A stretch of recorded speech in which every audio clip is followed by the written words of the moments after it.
November 15th, Conservation Commission meeting to order. I'll start with roll call. Richard Bursch is present. Todd Dwyer? Here. Bob Pease?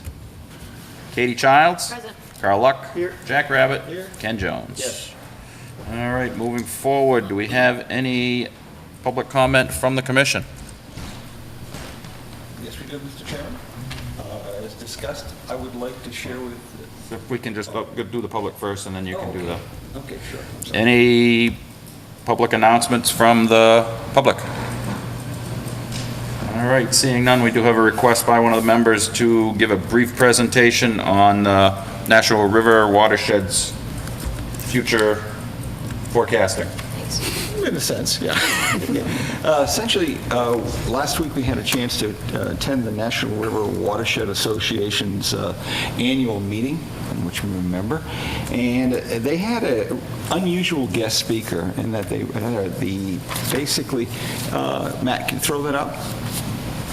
They had essentially the chief person in charge of forecasting flooding, rainwater, things like that are definitely going to affect us. And as soon as we get it up there. Oh, I had it up. There we go. We lost it, huh? I'll get it in a minute. Okay. So anyway, it's presented by David Valley. He's the hydrologist in charge of the whole Northeast. And essentially, what he tried to do is give us an outline from a practitioner's perspective, his perspective, on what the National Oceanographic NOAA, Atmospheric Administration. Commission. I'm going to have to get closer to the seat. I can't see that far. Grab a mic. Jack, you might need to take one of these. Jack, take a mic. Thank you, Rich. Thank you. Okay, so anyway, it talked about the impact of essentially river behavior, flooding, rain expectations that are going to affect essentially our board and the entire Hold the mic up to your town. mouth, Jack. Oh, and the There entire you go. town? Thank you. Can we hear me, John? Okay. So anyway, next, Matt. And essentially, he was saying, he presented a perspective from in terms of the rainfall, the temperature trends that drive essentially unusual amounts of rain, changes in the flood and drought behaviors, as well as challenges that they and NOAA saw the local communities are going to have to be starting to address. And essentially, next slide, Matt. Essentially, what they're saying, and maybe you might have noticed this, but all of a sudden we're having slowing moving weather systems. Things are getting blocked up, right? You know, this is what's happening right now, even in the next few days. They're seeing multiple events in close succession. Last 2 weeks ago now, Matt, we had the dam breach. We had two massive storms on top of each other. The soil was saturated even before the storms hit, and essentially you're seeing this tropical connection. All this warm water, warm air carrying a lot more water is moving up, and it's doing all sorts of heavy rainstorms. And it's not just the increase in rain, it's the intensity in a short period of time that's driving the big changes, driving the surges in the wells and the rivers and such. So anyway, more water in the atmosphere than they've ever seen before. Matt, next one. And essentially, if they're saying temperature was the big driver in this particular case, and when he looked at plotting the temperatures over time since the 1930s, about 1970, all of a sudden they crossed a mean line, and we're continuing to rise in local temperature, which means the atmosphere carries more water. And one of the people who was with us was noting that essentially you're projecting a linear line, but that doesn't look nonlinear. And his comment was, well, we really don't want to get people too excited. We don't want to get in a political battle, so we're just doing a projection. But essentially, you're going from a temperature averaging around average temperature of 45 and a half, up to 49 or so. So the temperatures are climbing, and he basically said the weather that we had in New Jersey in the 1950s is what we're having now. So it's becoming warmer, and if you'll notice, it's only going higher. There's nothing, the annual average temperatures aren't coming down like they did. So, okay, so you're getting more water. Next one, Matt. Okay, with regard to, you want to slide that down a little bit maybe? Okay. In terms of precipitation, the same thing is occurring because it's warmer air. And what was interesting is that our average rainfall now, if you were to draw a straight line across here, you're looking at almost 50 inches a year, versus previously in the 1930s through the 70s, if you draw a line, you're running about 42 inches. So we are getting more rain over this recent 25, 30-year period. So go ahead, the next one, Matt. In terms of droughts, it's interesting. We had a drought a couple years ago, but it was relatively short in comparison to the historical. Our droughts are fewer and further between. We're just getting more rain now. Matt, next one. And he's saying that they've come up with a hypothesis. And he says the modest changes in the air and sea temperatures in the atmosphere can hold more moisture. Yeah. New England is in close proximity to the ocean and the Gulf and the moisture streams. And it's affected by two storm tracks. Essentially, we know, we take the beating in New England, but essentially, you got a storm track that's pulling more water up through here, and you've got the Gulf all of a sudden super saturated with water. We're getting slammed, right, by these two storms. And what gets just as interesting is all of a sudden there's this new phenomenon called blocking that you hear about the weather people talking about. And this blocking essentially slows the storms down here. So not only do we have more water, but we have a longer period of rain. So that's why our rain is starting to decline. And go ahead, the next one, Matt. So what they're projecting in terms of the frequency of heavy precipitation, that's when, it rains like heck, you see your streams fill up, you see the Mulpus become a monster, almost taking out some of the bridges. But essentially, the intensive precipitation, which is 1%, basically used to be 6 or 8 days a year. Now it's running 12 to 15. They're projecting that our whole area is going to be seeing more stormwater, heavy precipitation. So all of a sudden, we need to be thinking about how are we going to protect our systems, how are we going to protect our homes. And Matt, go to the next one. Okay, and so what they're seeing is the small watersheds are feeling the effects, our little watersheds, and it changes in frequency and magnitude. Essentially, it's compounded by encroachment on the floodplain, meaning impervious surfaces. And that's why I thought it was particularly relevant to what we talk about in terms of we're trying to hold the line on imperviousness and where our water is going to flow. And part of that is because of the change in climate. The larger basins aren't seeing quite the problem yet, but we are seeing urban flash floods going on more often than not. Go ahead, Matt, next one. So in summary, the Northeast has become a hot spot for record floods and heavy rainfall, and it's only continuing to grow. We asked the question, when is this going to stop? And they can't tell you. All they can tell you, it's no longer linear. It's moving into a nonlinear fork. So we're going to be getting a lot more rain. And portions of Massachusetts have experienced an inch to 2 inch shift upwards on the 100-year floodplain. Now, the 100-year floodplain is kind of a funny thing. Everybody says, I've had 3 of these 100-year floods in the last 3 years. How's that happening? What happened is it really represents 1% storm. And people then said, oh, it's going to be 100 years, but it's not. And so what happens is they create a line, and if we have a few more, they move that line up in terms of the total amount of rain you'll see. So anyway, we are essentially seeing more and more rain coming in. We will experience more 100-year floods until they change the scale, until they recalibrate down to the 1%. And those with the smaller watersheds with the essentially the larger increasing impervious areas are going to take the beating, and the drought episodes will be shorter. Now, interesting enough, there's another phenomenon. The warm air is causing our winters to be a little bit shorter. You know how we keep thinking we're going to have a snowless winter? Well, it's because it's a little warmer. But once it gets to that cold spot, you've got so much more rain coming in, we're going to get buried in a shorter period of time, and I think you've been seeing that too. So anyway, Matt, next one. Okay, so what are the implications? And I just want to point out to them, we play a lot with the 100-year floodplain. And the floodplain was basically moved in 2005 to reflect the increase in the change. So it's 2005, they're going to be moving it again, and then they're going to start calculating with regard to buildup, impervious areas going along with it. And so essentially you're looking at revised flood risks with the build-outs and the climate change to essentially almost tripling the size of your anticipated floodplain and what you would be thinking. So as a board, we need to be thinking about not only on the floodplain, but where you're going to be in 3 years and what are we going to be doing now that we're seeing more of these major significant events. So anyway, floodplain is one of the issues that we've got. The land use itself, impervious areas, are going to essentially drive our storm drain system, and we don't know if our storm drain system is sufficient to hold or support that which is going on right now. I know we've got a stormwater committee, we're trying to look at all those linkages.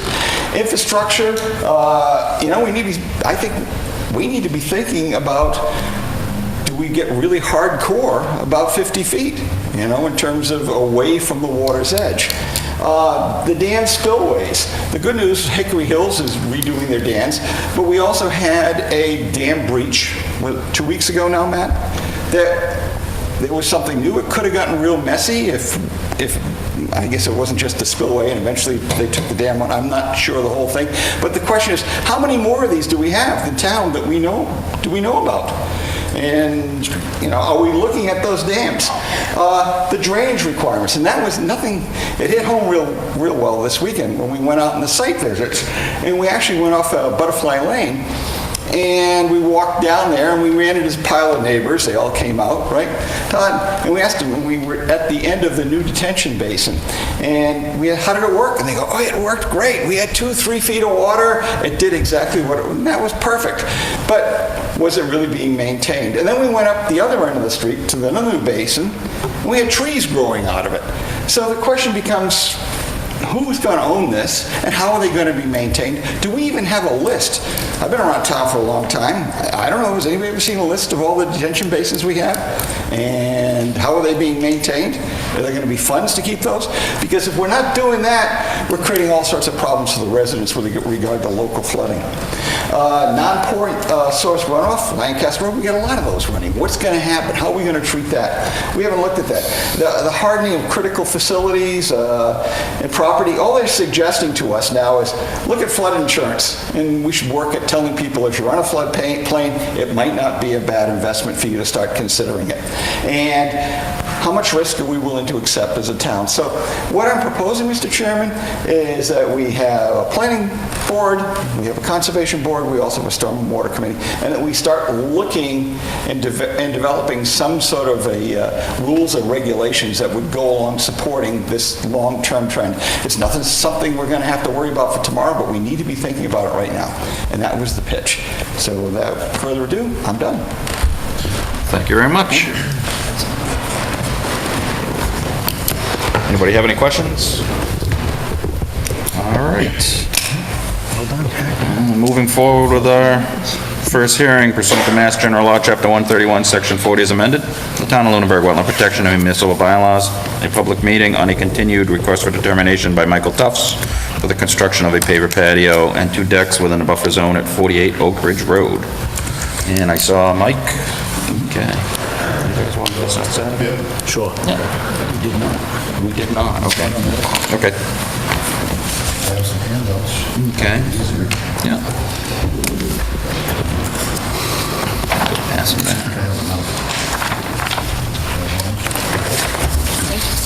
We can share. Same anyway, You have them? We can check that one out. I can make more copies over there. Okay, I'll take one. Yep, perfect. I don't want to mess with these wires. Am I supposed to sit? Yeah, have a seat. It's unplugged. Just kick them out of the way. This is like a trap.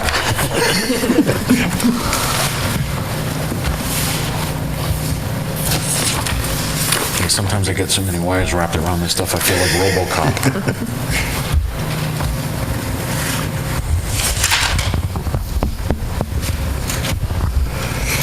All right, so what have we got? From last meeting, we were told to draw these out. So what I did is I numbered each either proposal or revision that was done. I hope, considering that number 2 was a revision because the patio is already in. So I just went against the proposal, proposed, documented the sizes. So starting at 1, the proposed wood composite deck, 14 by 15. Number 2 is the block patio.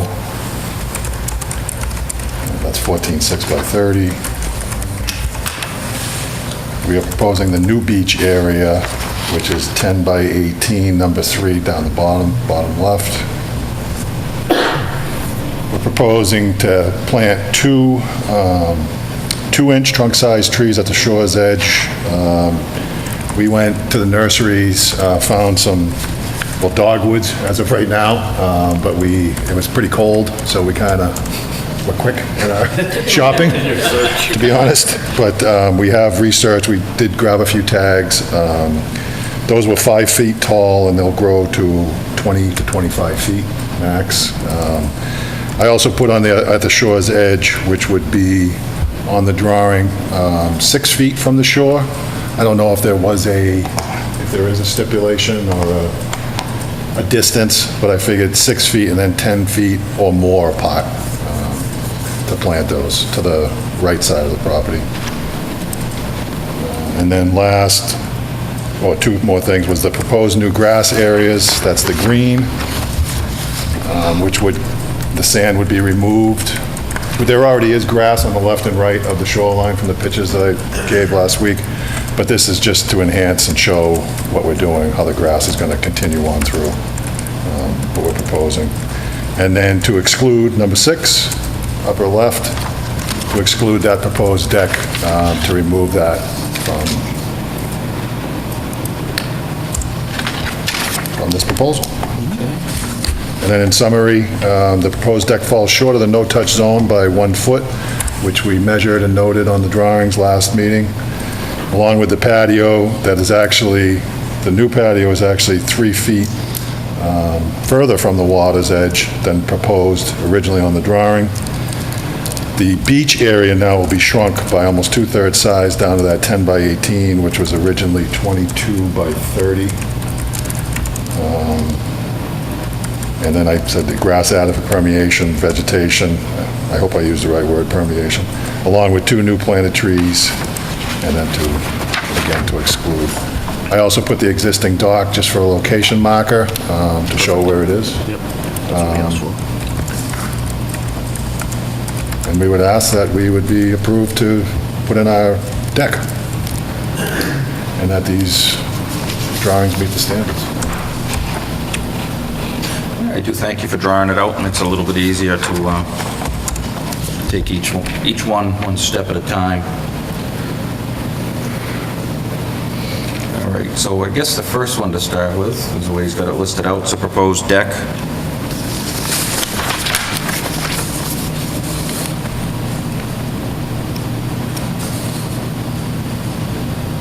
And that's where we walked. There was kind of a sloped area coming Right. down from where your garage used to be.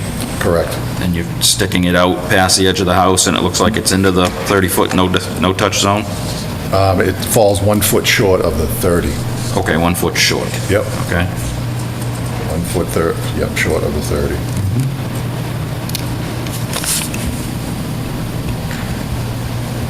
And you have a plan or a idea of design of what the deck's going to be? It's going to be an I had open to- slat deck, or? Yes, it's going to be an open Trex or AZEC deck. Okay. With spacing between the deck boards. Yeah.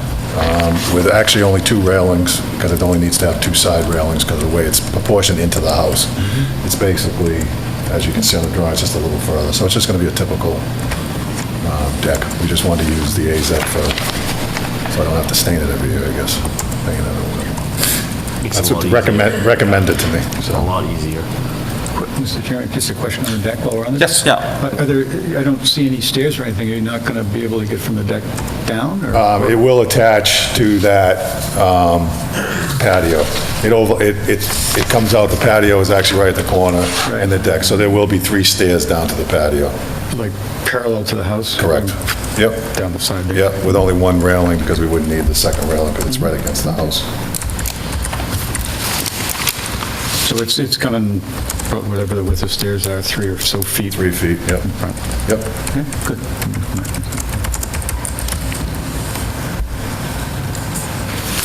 All right, any other questions on the deck?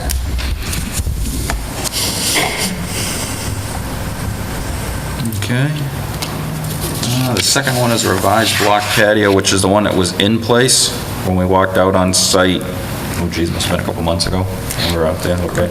So you're not proposing to change that at all from what's currently existing? No, just updating the drawing, showing its actual spot. Okay. Where it lies. So in the plan that we have, you have a portion of patio drawn out. That wasn't the old patio, that was what you had originally proposed to put back? Yep, yeah, that hash. Yes. I'm not sure where that walkway, when we looked at the pictures, there was 2 small, I guess, planters that were against the house. So basically what happened is that the patio starts from the house. There wasn't going to be a walkway out.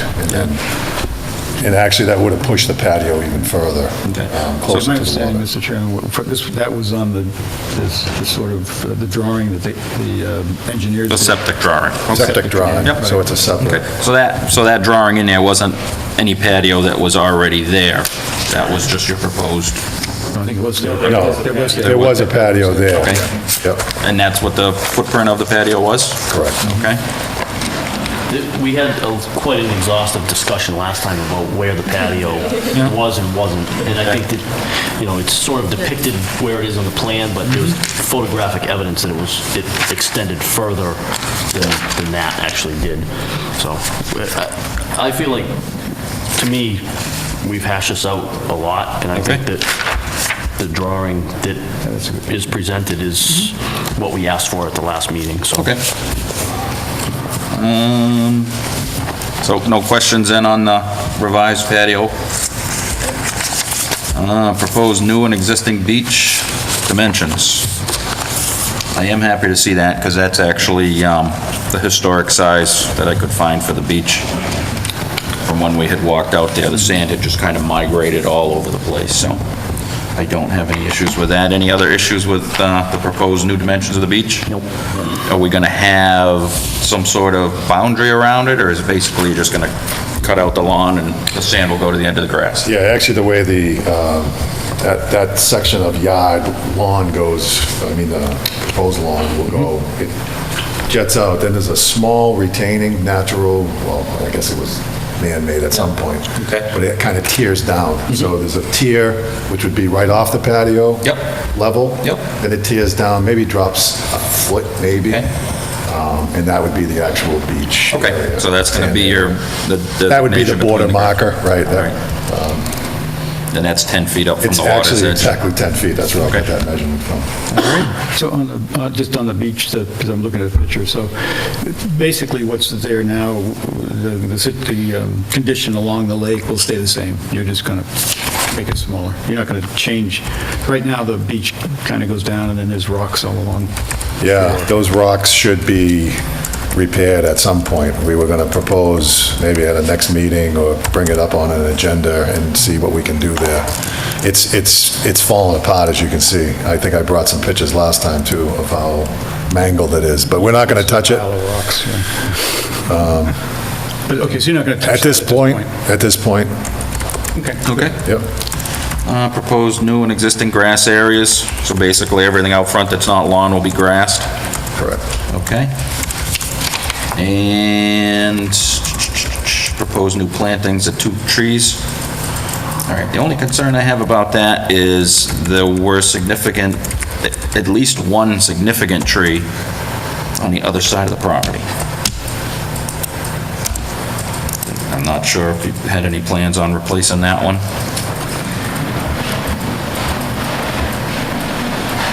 I'm not sure. Okay. I mean, I would like to see the trees replaced on that side as well. So to the left of the beach. As you're standing at the water, looking at the house to the left, correct? But we discussed this last time. Okay. that, Yeah, we had a pretty Okay. exhaustive discussion about the trees, and, you know, I have a hard time making the new owner remediate something that he didn't have any part in cutting the trees down. And I know we've talked about this on other occasions as well. But I mean, this applicant hasn't had any, you know, he didn't cut those trees down. It was pre-existing to him purchasing the property. So I think that, you know, the improvement that he's proposing, to me, is acceptable. All right. I mean, I know, based on the aerial photos, it does look like there were some trees cut down there over time, but a matter of who was the owner at the time, I don't know. And Yeah, I mean, certainly- I'm just looking at an up-to-date Google overlay, so I mean, Yeah. we're only talking in the last 18 months maximum. And you've Then owned you it for couldn't, how long? you couldn't see the Since house. April. Since April. So it hasn't even been a So I mean, year. it's a pretty substantial canopy that's been taken out, so. So any other questions on the trees? But, I mean, just on, I just want to share your feeling. And we did have a long discussion on it, and, you know, who's responsible for trees and so forth. And I'm more from the school of yourself that, you know, it goes with the land.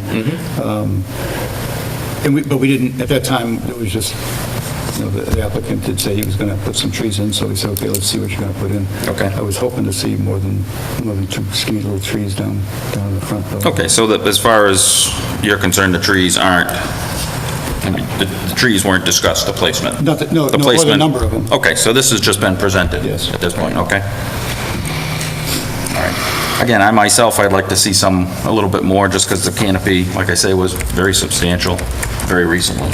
So I don't know if everybody's had a chance to view the overheads. Would you? Fishing would be better too, wouldn't it, Don? With some trees? Fishing would be better with some trees? Yeah. Cooler water, shaded. Can we take and put a couple more on the other side, Mike? As well? On my property line, that I actually have a full wooded area Yeah. on that side too, that actually, we actually got the second lot with our property, which Yeah. has a substantial amount of trees. Okay. So I would ask that would make up for, and we're not going to take any trees down, you know, we never had a plan to, but that would suffice for that side of the property. Because we're only talking feet. I mean,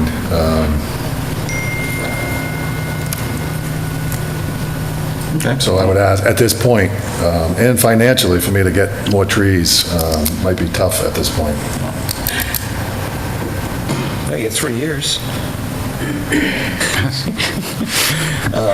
Can I, you know, well, I guess if we can someday put one in within the 3-year time, I mean, I don't know. That's a good point, Jack. You know, 'cause these, Well, and this is not an NOI, this is an RDA, so but they still have 3 it's years. a perpetuity. Oh, it's in perpetuity.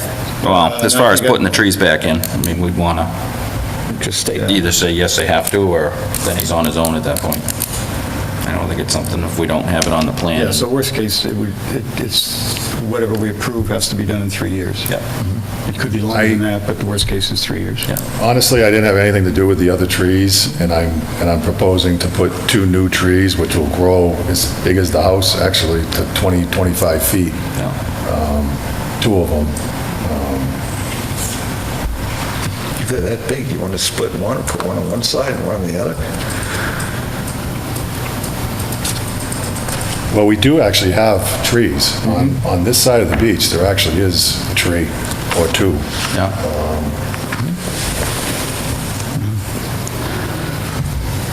Because there's actually a wire from the house going out to it with a plug that I have no idea what the plug is for. But I have to look at that. Out to the tree? Good bet it's it's not legal. Personally, I think the applicant's been very responsive for everything we asked of him last week. Myself, I think the two trees, based on the aerial photos of the foliage surrounding the lot, the two trees, are sufficient for me. So there's my 2 cents. Mr. Chairman, I'm thinking where these trees, if they are going to reach 25 feet, they're going to have a pretty wide canopy.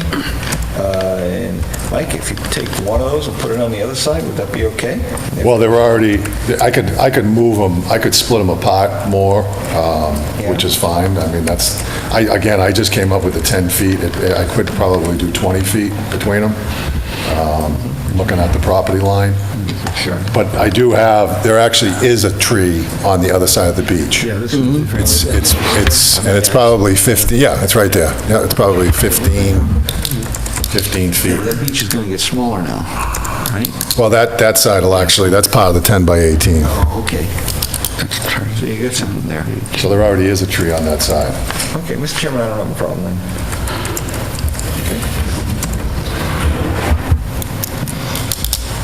It'll keep the root system intact, that one big tree. All right, well, I guess that's all of the points. Does anybody else have any questions on? I guess I went to sleep. On the grass, I just have a question. What's going to happen right along the lake? How's that? That already- What's that interface going to look like? Where it's now sand? Probably just a piled stone that was You there. said there was rocks there, right? Yeah, there is. You're just gonna leave the rocks and bring the loam right up to the edge? Yeah, well, actually, the beach, the way it's set up is, basically what's going to happen is the beach comes over into this area, that'll be gone where the dock is, so this will just, and this already has grass, like I said, it's just not very good. Yeah. It was kind of never taken care of, I'm trying to bring it back now, actually. It kind of looked like the sand was just thrown on top of the grass that was there, so. Yeah. I think it was rooted in, so. Answer your question? Yeah, so it'll basically be the same... The same It'll look, stop just at those rocks that... At the Used to be- wall. used to be It's a wall wall. at one point, yeah. Well, it's a wall, I mean, it does retain, but it's not very good, and again, hopefully I can bring that up again at another time. All right. Any questions from the public on 48 Oak Ridge Road? Any other questions from commissioners? All right, seeing none, I'll accept a motion for a negative determination. So moved. We have a motion, do we have a second? Second. We have a second, any other discussion? All those in favor say aye. Aye. All those opposed, nay. All right, you're all set. Okay, thank you. Thank you. Thank you.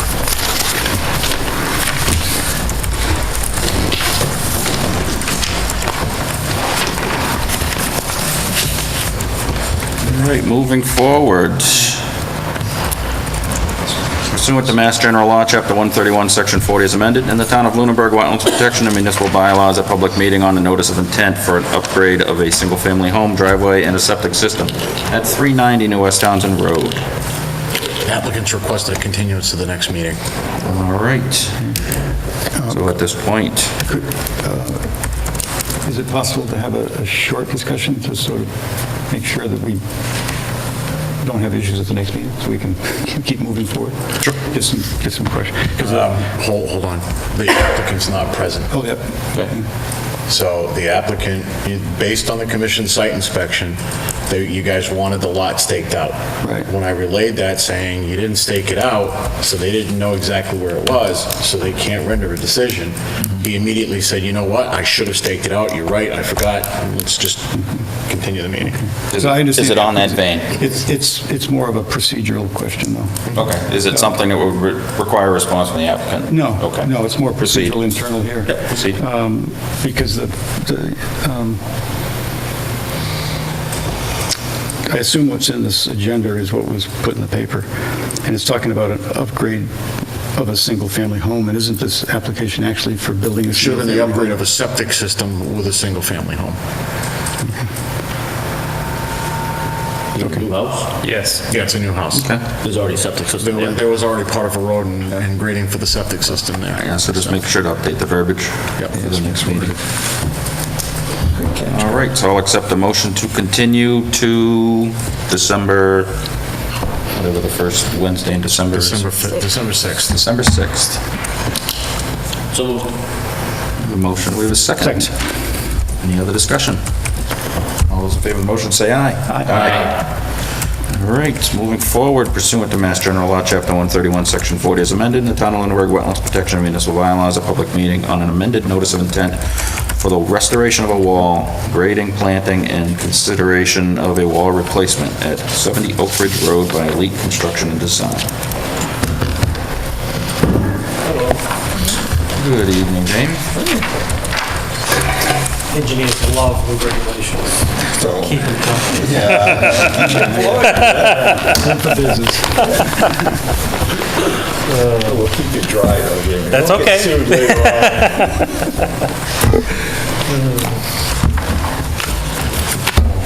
Let's see what we got here. So, we're here as part of a filing, an amended notice of intent, asking for an amended order of conditions to the permit you've already issued. Part of that process is twofold. DEP will not allow two orders of conditions on the same lot. And when we do file an amended notice of intent, we notify the abutters again and invite participation. That said, here is the abutter notification, so that you have that. Everybody had 11 by 17s of the landscape plan? Okay, there's more here if you need them. If there's any abutters, they can take those as well. Here, can I have one, please, Richard? You have a full-size copy of the site plan, revised site plan? One, I have others here if you'd like them. Appreciate one, Jen. Thank you. Because we filed an amended notice of intent, we did change a few features on the original design based upon the owner's, the client's preference. I can go over those with you as well.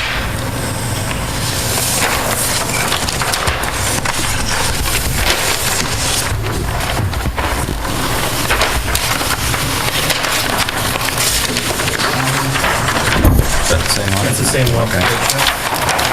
Actually, why don't you give me one, then I can write on it, this is out of the file. Yep. Is that the same one as the site visit? Yes.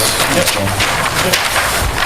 And at the same time, I know I have trouble reading an 11 by 17. I have two full-size copies of the landscape plan as well, in case you want to take a look at that. Anytime anybody wants to refer to it, just let me know and I'll grab it for you guys. Say, I got a couple extra over here, too. Continue to spread my wings. You know, we have a small area. Okay, so, this plan is in response to the enforcement order and trying to get this site back into compliance with the work between the proposed house and Lake Shirley. I'll talk about that work in a minute, but let me describe exactly what we're going to do from the front of the house towards Oak Ridge Road. The original plan basically had the driveway coming down perpendicular to Oak Ridge Road, right? In this fashion right here. You don't happen to have a copy of the approved plan, do you? I don't. Okay, do we have one in the file, Matt?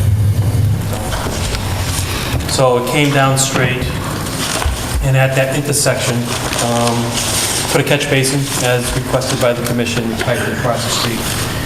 Based upon the site design and the owner's wishes, we wanted to make this driveway less steep. And in order to make it less steep, we had to lengthen the driveway, the length of the driveway, recalculate the slope. So that said, we put a curb to it. We still show a catch basin at the same general location where it intersects Oak Ridge. And again, we're piping it basically in the same location as well. So that, the drainage component, stormwater management component is the same. We're just showing a different location of the driveway. Any questions about that aspect?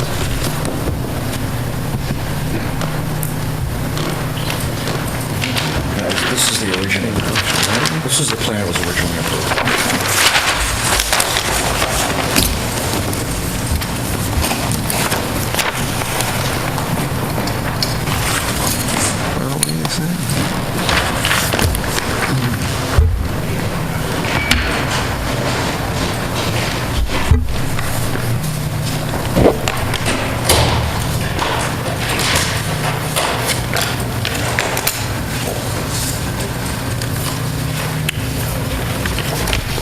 The physical location of the house and the septic system hasn't changed at all? So the physical location of the septic system has not changed whatsoever.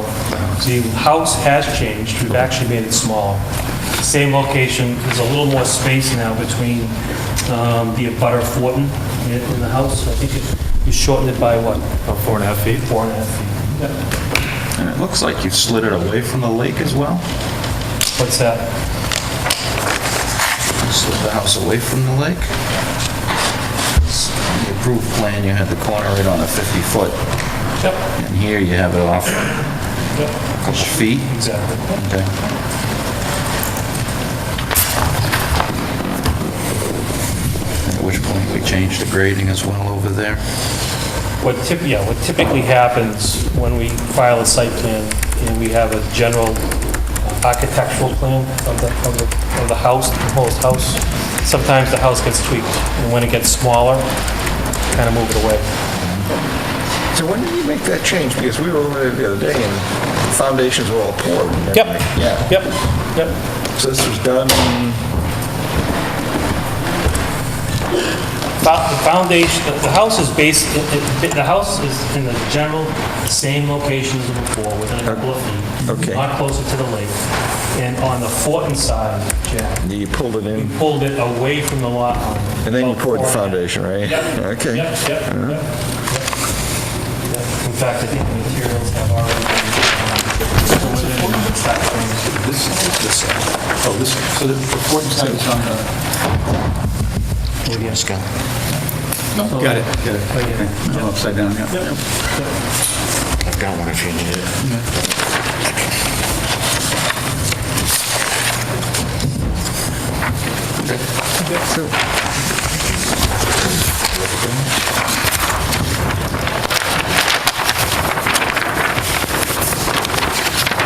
If any of you guys want a scale, I've got one.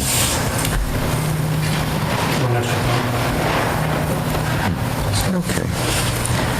So when we're really talking about the wall, we're not talking about the house at all. Well, I'm talking about everything, so that everybody understands everything. Yeah, I mean, he needs, this is a change in our order of conditions. Yeah. Moving the driveway, Yep. moving the house. Yep, yep. Okay. Everything's on the table based upon what we're doing. And we can talk about each item separately, but right now, I just wanted to concentrate on the driveway. Okay. I mean, the driveway relocation is basically a grade change for the owner, that's all. Nothing more, nothing less. Preference. Turnaround, moved a little bit. Yep, we added a little turnaround at the end. Again, they asked for that turnaround, and had no reason not to. Okay. Any questions on the proposed change in driveway? Okay. So, we can just go from the back of the house towards the lake. And there's many issues we have to talk about, but Just a little slow, I'm sorry. Just on the driveway, we didn't talk about the drainage or anything. You had mentioned the original one was going to be a catch basin or Yep, something. so, What's the drainage so plan? on the original plan, Carl, you see a catch basin. I can't find it, but... So this isn't, so there's a plan that was filed after this. We made him put the catch basin in. Yeah, put the catch basin in. All right. Catch basin is located right here. Discharges here, right? Keeping the same thought process as we had Just to previous. stop the sheet flow from going across, so that's We why put we have a it. catch basin here. Okay, And so the catch basin's over Here, discharge across. To catch the flow coming down, that's all. And we'll pitch it all that way, hits the basin and goes across. Gets a little bit of treatment before it goes into the wetland. Basin is in the road? Or Yes, right at the intersection, right at the intersection, yeah. So who maintains that catch basin? That's gonna be maintained by the property owner. And is there any form of maintenance plan or anything? If it's not kept clean, it's just gonna, you might as well just dump it directly in the lake. Yeah, you know? typically, it's going to have a sump, right? You're gonna have to clean out the sump when it fills up. It's gonna have an oil gas trap as well, right? So that the oils flow and don't get discharged. Right. I mean, that's typical. That's typical. So just for note, when we get around to finishing this, hopefully, I would like to see a maintenance plan or some commitment to when that's going to be maintained. And in the deed itself, we want it being enforceable.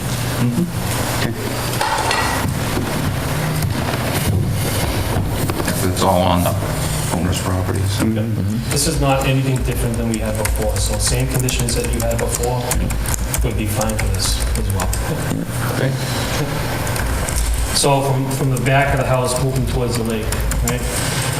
We showed it one single deck on the original plan. We added a second deck. The second deck is located outside the 50-foot buffer zone. And we added some sort of patio underneath the decks. And we're not calling it to be impervious. It's going to be concrete pavers, gravel sub-base so that water hits it, infiltrates. So the patio's under the deck. Thank you. The patio is the entire length of the house, it looks like? Yes, sir. Okay, so it's not just under the deck, it's The entire length of the house. entire length of the house plus, Yep. okay, Yep. 10 feet out? And it's going to connect to the stairs that do exist. The stairs are going to be relocated from what existed. If you look at the existing site plan that was approved. It was just a straight It went shot. straight shot down. Again, Excuse me, just on the patio, I'm sorry, I'm always 3 steps behind you. It looks like the patio goes beyond the 50-foot. Goes into the 50-foot area. it does, yep. So the deck that you guys approved the first time around went into the 50-foot a little bit. And we're adding the patio outside of that very slightly. Yep. All right. But I believe Just for the stabilization. deck was basically legs or piers that were going to, Yep. So this is Matt Fournier, right? Matt Fournier is the builder, right? General contractor. If you have any questions with respect to the house, how it's built, or the deck and footings, et cetera, Matt's happy to answer them. He can explain everything to you. And Jamie, if you could, I'd like to, in there, a note that says that there'll be some sort of, these are porous pavers or something, because there's nothing that I'm seeing in the document that would indicate that we do have agreement on that point. So my intention tonight is not to ask you guys to issue an order of conditions. My intention tonight is to talk about these issues, take notes. We'll come back with a revised plan and hopefully wrap this up at the next meeting, because there's a lot to talk about, right? So that's my intention. So please, fire away at your comments and your notes, and Matt's taking notes, and we'll come back and make sure everything's correct next time. Yep. thank you for clarifying that. Yep. That's great. So that said, the concrete pavers, which our intention is to make them impervious, right, is going to tie into the steps, and then we're going to relocate those steps in a serpentine manner all the way down to the lower tier of that property. Again, the existing steps will be removed, and we'll install these new steps in the same fashion, same type of construction, same type of materials as before, right? Just for clarification on that, we're talking about the steps here now? Yes. Just trying to catch up. You really going to make those out of railroad ties? Well, again, 'Cause that's what's there now. We're trying to keep to what's there. Okay. If you Just don't wanna want clarify those, that, yeah. happy to change them. You know what I mean? Do you have an idea of what you'd rather do, Matt, than railroad ties? Yeah, come up with an idea. Yeah, I mean, honestly, don't ask us for the design cues. Yep. You guys come up with it, Yep. you guys propose it, Yep. and then we can have a critique from there. But, it's not really fair to the commission to be asking us to design the stairs for you guys. I mean, you know what's... Don't want you to design the stairs, but one of Yeah, the you know what's comments that there. was made to me. Hold on. You know what's there. You know the way the commission generally works, I mean, we don't want to see putting railroad ties back in there. That's foolish to begin with. But, I mean, you've worked with us enough. Come up with an idea, show us what you want to do. Just wanted to, do you have an idea of the stairs, Matt? They've talked about different products as far as, composite material or doing a concrete or granite. Research it and bring it back in 2 weeks. So, but at this point, we said we just go through this process. and- Yeah, I mean, obviously, what's there is not workable, it's not I safe, don't think so. long-term it's a good decision for anybody. Right, yes, I mean, we understand you have to put something back. We have no issues with that. Just- If there's any way you can make the stairs porous, that'd be a good thing. Okay, sorry. Yep, so the stairs come down, we'll come back with a proposal for you. It comes down to the wall. We have an existing concrete block wall there now, right? Right. That's been a source of contention for this project from day one, as it went in. Came back to you sometime in the beginning of August. The wall was extended further than existed before, left and right, and it was higher than the existing wall that existed on the property by several feet. We removed a few courses of that block wall and went down to, now the top of wall elevation is 94.8. We had an existing elevation of approximately 95, so we're a few inches below what existed prior to. The wall was cut back as well, as far as horizontal extent. So right now, the wall is in the same general location that it was before. You know that I emailed the commission back in the beginning of August, a wall location plan, right? And we had a discussion at that first August meeting. The as-built, when you call it. Exactly, yeah, exactly what we were going to do. And everybody was in agreement with what I proposed, and that's exactly what we did. So that said, I take a little exception with that. I certainly didn't agree with leaving the wall in the wrong position. The discussion was focused on the height, I agree with you there. And there was complete agreement on the height and removing 2 courses of the wall. There was almost no discussion, and I certainly missed it if there was a consensus taken about leaving the wall 2 to 2.5 feet closer to the lake than the prior one. So I just want to clarify that there wasn't, in my opinion, agreed at all. so that said, again, elevation-wise, within a couple of inches, right? And even on this plan, I'm proposing to put those blocks back on, knowing this would be part of a discussion with the board. And you could tell me exactly what your pleasure is. When it comes down to the wall, I'm not saying the contractor did the right thing. In fact, the contractor was told not to extend it and go up, but he did. I'm not going to say the contractor was wrong in his thought process. From an engineering point of view, the wall is higher. A higher wall is better for the lake and for the property. It's going to reduce erosion over time that may find its way into the lake. Easier to stabilize if it's a lesser slope. So my proposal is to put the blocks back on, not horizontally on each side. Keep it in the same location, but just put a block or 2 back to elevation 97.5. And again, you don't have to tell me now, but So is that 1 course or 2, Jamie? it's 1 course. 1 course. So put the blocks back on.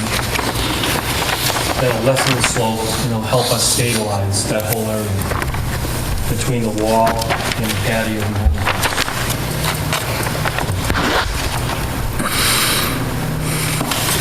Now, from the bottom of that wall going towards the lake, there's a flat area there now, probably used by the former owners for many years for whatever purpose. I have no idea. We need to stabilize that, and what we're proposing to do is sod it, have a lawn area there. Where is that? Where? Between the 2 walls, the flat Between the spot. 2 walls. Yeah. So right I here. don't know what somebody have there, way down there, raspberries or something. That was exactly right. So that said, we're proposing to sod it and stabilize it. And then directly abutting the water's edge or the shore of the lake, there's another wall. And we're proposing to reconstruct that wall as well. Yeah, and that was the question this is this wall here, right? This is well. Oh, that You're wall? down here in front of Okay, that one, right? okay, I want to get to that one. Oh, we can, yep, we'll get there. So again, we plan on reconstructing that wall in this same similar fashion as the existing wall that's there today, same blocks. Same blocks. Yep. A comment was made, I was on a site walk, not the last site walk you went on, but the one previous to that. And, how are you going to access it? We asked the contractor specifically, how are you going to build that wall? How are you going to access it? Plenty of room to get around the side of the house and in this area behind the house in order to reach down and do what he has to do down below for that new wall that abuts the lake. I think everybody heard that from Eric Sapoma. Yeah, he said once the foundation was poured, he'd be able to get in with a machine. Yep. Again, so we're planning on same deal. Where the wall is, the wall will get constructed, same location, same elevation. Not proposing to raise that whatsoever. We do know that there's an existing beach area to the left of that high back on that wall abutting the lake. We're going to maintain that beach. We're just going to keep it the way it is and use it as a beach. Is there an intention to add any material like sand? Because it isn't, I wouldn't exactly call that a beach. Well, it was a beach. It was used as a beach. Maybe, yeah. But this is today. Yep. So is it going to stay as it today? Matt, correct me if I'm wrong, but the owner wanted to make that a beach. Correct. Yep. So vegetation's you're going to taken. add something, material, sand or something is the intention? So how will they keep it from washing into the lake? That's what it looked That's like. the question. Yeah, I remember that.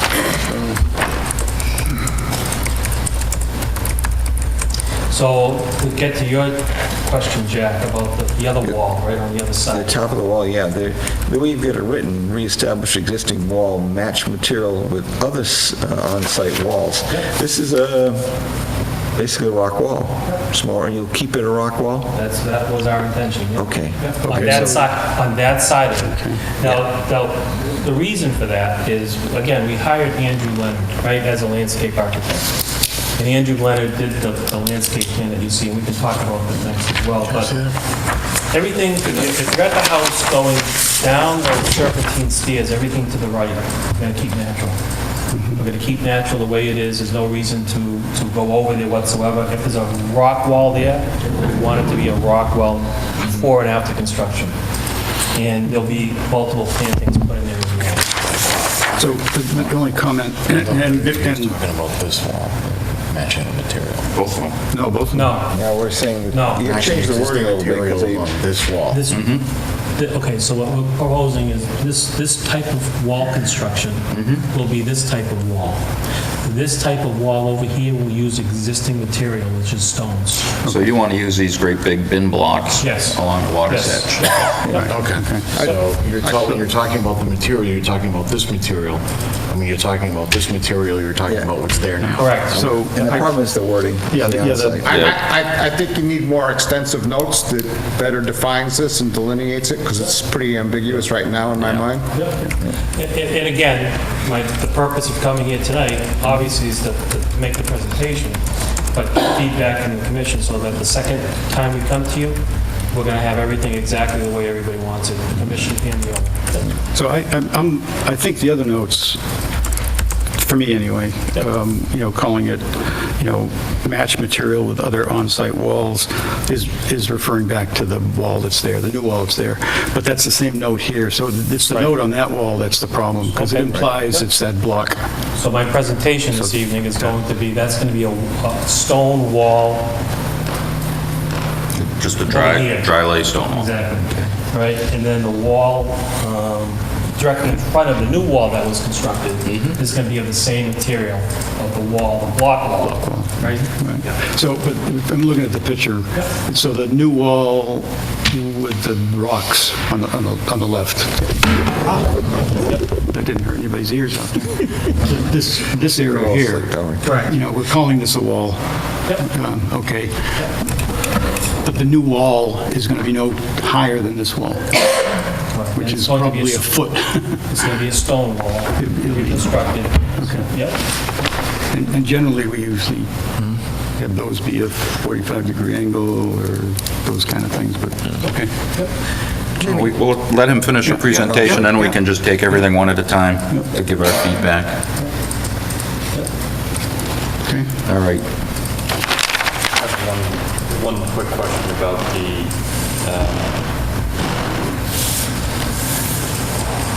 larger wall. They're going to have a coping piece on the top to finish that? Usually, Okay. So that'll add it'll be a top. 3 inches, 4 inches to the height? Okay. They come in different thicknesses as well. So, the last piece of this was vegetative cover, right? And that's why we hired Andrew Leonard. And you have the landscape plan. The landscape plan, again, is not the final landscape plan. It's sort of designed to give you a menu palette of what you can choose in specific areas on the site.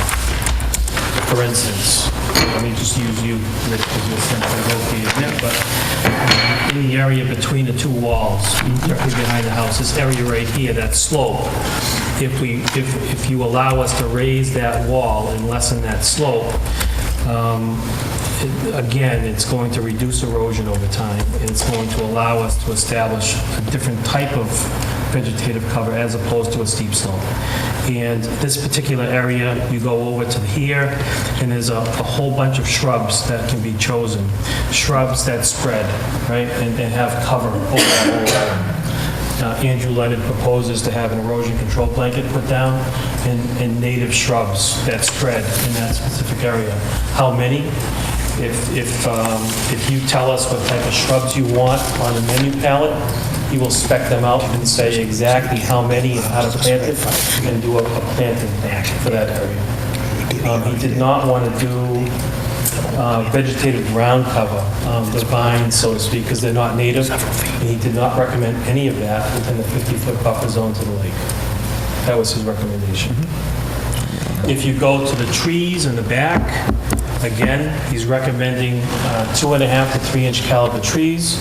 He has a number of trees selected in the menu palette. The 2.5 to 3 inch caliber trees are typically 10 to 12 feet tall. That's what we're proposing. He doesn't recommend a tree that has a very, very large root ball. It's a sloped area, and to plant a big tree with a big root ball on a sloped area is not a good idea. It's not good for the tree long-term. So that's what he recommended for size. And how many are you proposing? Yep, so again, he shows 4 new ones on his plan. That's what we're proposing. Now, that said, can we plant a couple more? Absolutely, but keep in mind, these trees that are going to be planted, although they're 10 to 12 feet tall now, they're going to get to 40 feet high, right? So How many were on site when we started? 5. There were 5 trees. 5 trees that we identified that were cut down. Yep. Okay. Geez, I thought there were only, we're strictly talking the lake side of the house right now? Yep. So we're That's what I was talking. We're talking right now from the house towards the lake. Yes, okay, So yeah. in this area, And after the trees were cut, they logged, and then stripped everything and started doing the foundation work. There were 5, we counted 5 trees that still existed, right? And then the tree cutter came down and identified a few of those that were dead. They came down right away. And a couple others were problematic as far as location goes. okay.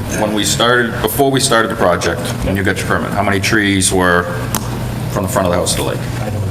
I believe it was 5 trees at the beginning, and then Before was, they came back for the, to get the well, for the well. Yeah, I only remember 4 going down, so I'm surprised we usually go Okay. the other way. Yeah. Because there was one here that's out of the picture that's still there. Okay, so 5 sounds, okay. These 4 So we're looking at went 5 trees. Yep. The shrubs will be so many per square foot scattered Exactly around right. in there. Yep, yeah. yep. Okay. Yep. What's these 4? So I understand. 1, 2, 3, 4. Right. Yep. And then on the left side of the house, again, there's going to be 3 trees that are going to be evergreen. Yeah, Up at the exactly top right. of the hill, Yep. yeah. Yep. For blocking with your neighbor. Yep. Yep. And then there's probably 1, 2, 3, 4, 5, 8 trees planted in the front that are proposed, again, from the menu palette. Okay. And again, tried to space them out and tried to select the trees that, when he came to view the lot, are going to fit in very well. So you'll be defining the interval between the trees and the shrubs and... Yeah, he is, yeah. Okay. He's going to do a final planting plan, and again, this was discussion purposes only. He wanted to give you a menu palette, tell you what he was thinking, and if it's acceptable to you, the plans that we come back at the next meeting in 2 weeks, we're going to Bingham's plans will be more detailed based upon what you will and won't allow, and so will Andrew Leonard's plan. He'll have a planting plan for you, spec it out. Questions? No? Okay. Is that the end of your presentation? Yes, I'm ready anytime you guys. Why don't we just start at that end of the table? So we've got driveway, house, patio, steps, adding a course to the top wall, replacing the bottom wall below the block, replacing the wall on the other side of the beach, and the landscape. My only comment, well, a few comments. One, on the, talking from the house to the lake, that first wall where you took the course off. I don't have a strong feeling either way with if we add a course and lessen the grade, or, put some erosion control blankets down and try and stabilize the grade. That I don't have a strong feeling either way. The lower wall, as it exists now, is an eyesore and it absolutely needs to be replaced. I personally would love to see you use a stack stone wall for that one as well, but you have to obviously have the block on site. So I just, from just purely aesthetic standpoint, I think that large block wall is looks a little out of place. That's my comment. Right. So I wasn't here for the initial whole thing in August, but just kind of going on what Bob was saying, I would like more details on the certain materials for the wall, the stairs and everything, where I can make a decision. I do like the list of native plants and shrubs that the landscaper proposed. I think that's about it. Yeah, just a little more detail. I guess I kind of echo Todd's sentiment about that lower wall. I think that those big sort of chunky blocks aren't really aesthetically pleasing at all. I know they're on site, but I'm not wild about them. I guess the area between the proposed patio and the existing wall, to raise that up a course and lessen that slope, probably is, I know that it doesn't match what was there originally, but it probably does lessen the chance of erosion there. So I guess I would sort of lean that direction. But I'm really interested on that lower wall by the lake to see if we could do something different. And then the stairs, they have to be replaced, and I think that the way they're proposed now, depending on the material, I wouldn't be opposed to that. And then, yeah, everything else I'm okay with. Yeah, I have no trouble reducing the slope, raising the wall to reduce the slope. I agree with everybody else who said, it would be, I think it'd be a lot more aesthetic, and I think it also would absorb wave energy better, like if it was like, a stacked stone wall down here by the water. And, I urge you to look for pervious material in your stairs. And I would just comment that the proposed beach when you look at the landscaping plan, is a pretty small area, and if I had kids, I would want sand on that. So those are my comments. All right, myself, just taking them in order, I have no problem with the proposed move of the driveway, as long as the drainage is in place. I think that's just a minor change.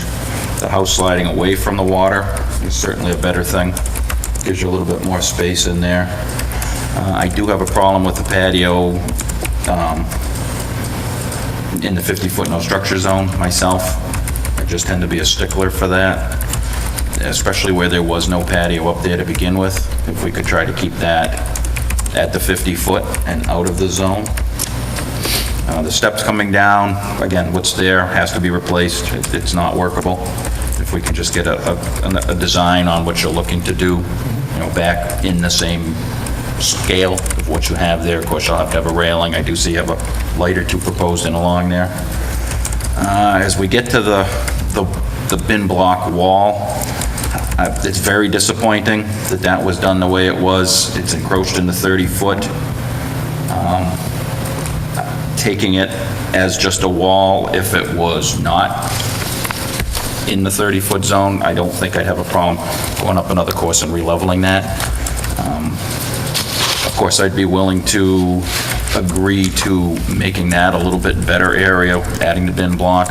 If you took along the waterfront and did, as Todd was saying, the stacked stone on an angle, naturalize it, so we have, some live stakes, some planting coming out there. I mean, you look at that now, and nature's really trying to take that banking back over again. It's all greened up. So rather than just look out and have the wall, the stones, the blocks, try to naturalize it back, I think that would be a good compromise to having the wall encroaching into the 30-foot. So in that regards, I don't have a big problem with adding the blocks and regrading it, because you're not taking that space, the space above the wall, changing the grade, but you're also putting natural ground cover and shrub-type plants in there, so it's not like you're trying to take it for living space. But I would definitely feel a little bit better about that if we could naturalize the waterfront. We're really trying to get a lot of that. It's a really important ecological zone. So just to take and drop those bin blocks on the water's edge isn't helping anything, And, I think a couple of the other members did comment on the aesthetics of looking at those bin blocks. They're pretty ugly. So. Mr. Chairman? Yes. Could I just interject real quick? Yep. Along those lines, from my point of view, even a small, in front of that wall, on the lake side of it, the existing wall, if the landscape, architect wanted to put in a small, planting bed with some plantings in front of that wall, that certainly wouldn't, I wouldn't be opposed to that. I think, aesthetically, that might add to the, to the overall appearance of that from the lake. That might be something to think about. Yeah, and landscaping that area to give that was a flattened area to begin with down between the two walls, so to use that as a living space, I don't have a problem with. The beach, I'd like to see that shrunk down. It's hard to tell from the scale, because he's got a 30-foot scale here, and there really wasn't much of a beach. 10 feet wide. Okay. There really, It's 10 feet wide. okay. Yeah, an access into the water to have a little bit of a cove, but I am not one, especially given the slope and everything you've got down there, to try to be bringing sand in there, unfortunately. So to take that concern, is 10 feet wide okay? In my mind, seeing what was there originally, no, I really have a hard time putting a beach, because I don't really think that there's a beach there now. I think it was a little bit of an alcove where people just walk down into the water. He may have had a boat there. Having an access so that you're not falling off the wall, I'm certainly good with that, but I really don't want to see that, what is there now, expanding at all. Because even 10 feet, that's expanding what's there, from what I've seen. You don't have that opening there as it is now. One thing I don't see on here, you're going to have a dock. They would like to do a dock, but Okay. Let's just put it on the plan. So it's something that we can review. So- specs on the dock that they were looking at. Okay, and the specs on the dock would be very helpful as well. But yeah, that's fine for having an access there, so you can have a little spot to pull a canoe up, but adding a beach and bringing sand in, I don't think that's really what we should be doing to the lake area there. I think that took other side of the beach. Yep, again, I would mirror the two walls. Okay.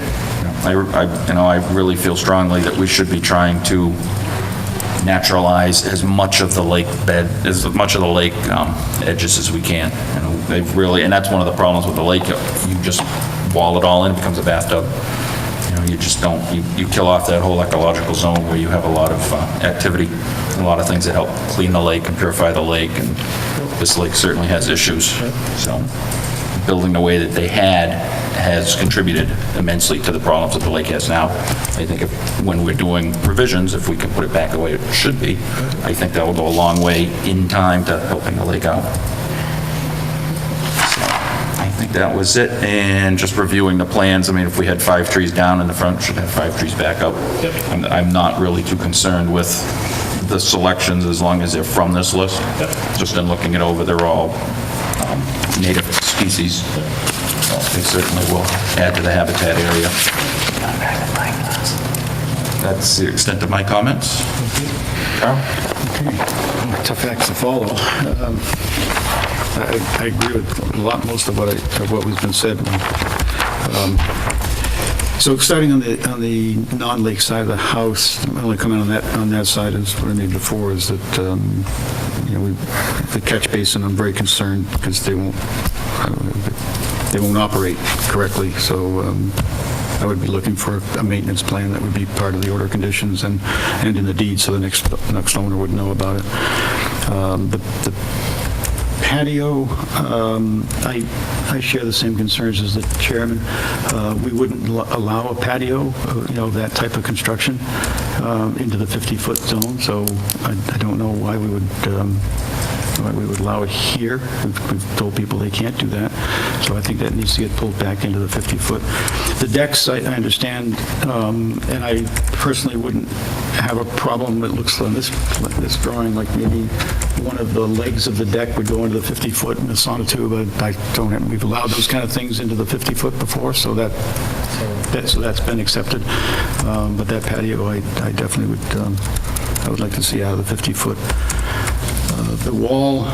Clarifying point on the Yes. patio, would you accept if they constructed it with porous pavers?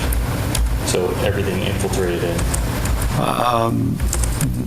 Unless someone can show me where we've done that recently, my recollection is we've been holding pretty firm on that it's a structure. We haven't gone to the porous definition yet, so today we're operating under the no structure zone. So. Good question, good clarification question. I'm more than disappointed with the wall,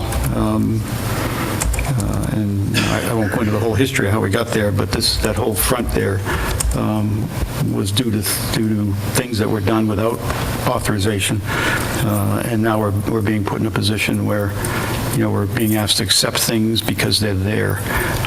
It was made pretty clear, I thought, when the initial wall got destroyed, again, not because things were done that shouldn't have been done, that the direction was that the wall was to go back into the same place and the same size, and it didn't, according to the as-built drawing. It's 2.5 feet off on one end towards the lake, the wrong direction, and 2 feet off in the other direction. So I will continue to have a problem with leaving that wall where it is. We have other people who don't have the resources of this project who we have made manually take down walls because they were a foot or two off, and to take them down and put them in the right place. And we're still in the middle of that with one, and I would think we'd be opening up ourselves to some serious potential claims by people who we've made put walls where they're supposed to be per the print. So I know it's not convenient, but this whole thing's been not convenient. I think that wall, or a wall, doesn't have to be made out of that material. It's not clear that you would need to do any more excavation if it wasn't made out of those, really thick blocks, but that's your decisions. But again, I think that wall should be, to be consistent with what we're holding other people to, that wall should be put where it's supposed to be. Let's see, the lake wall. I share all the comments related to that lake wall not using that construction technique for all of those reasons. Aesthetic, nature, all of those, so I support all those sentiments. The beach, which is really a loose term in the picture here, there is no sand, there is no beach, it's not even a gravel, you know.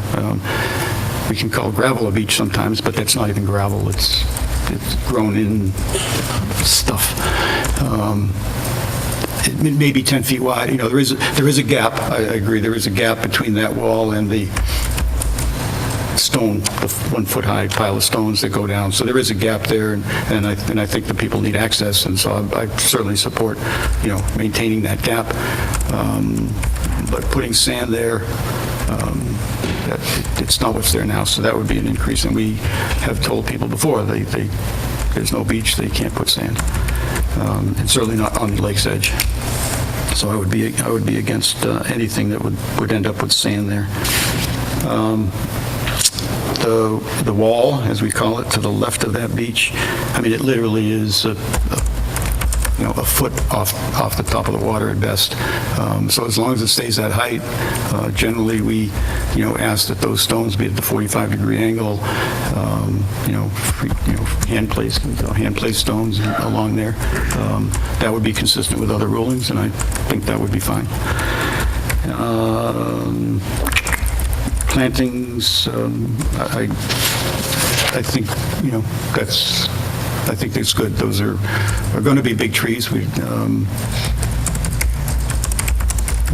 Generally, when we remove trees that are the size of the trees that were there, they must have been, I don't know, Jamie, just think of diameter now, 12 to 18 inches maybe diameter. Replacing them one for one with trees that are 3-inch diameter, to me, is not a one-for-one replacement. And I agree, in 40 years, they'll be as big as the other ones, but those trees are really not going to provide much shade for the lake for quite a while. So I would prefer to see additional trees, but that's me. Yeah, I don't think any of us would be heartbroken if you threw a few extra trees in. I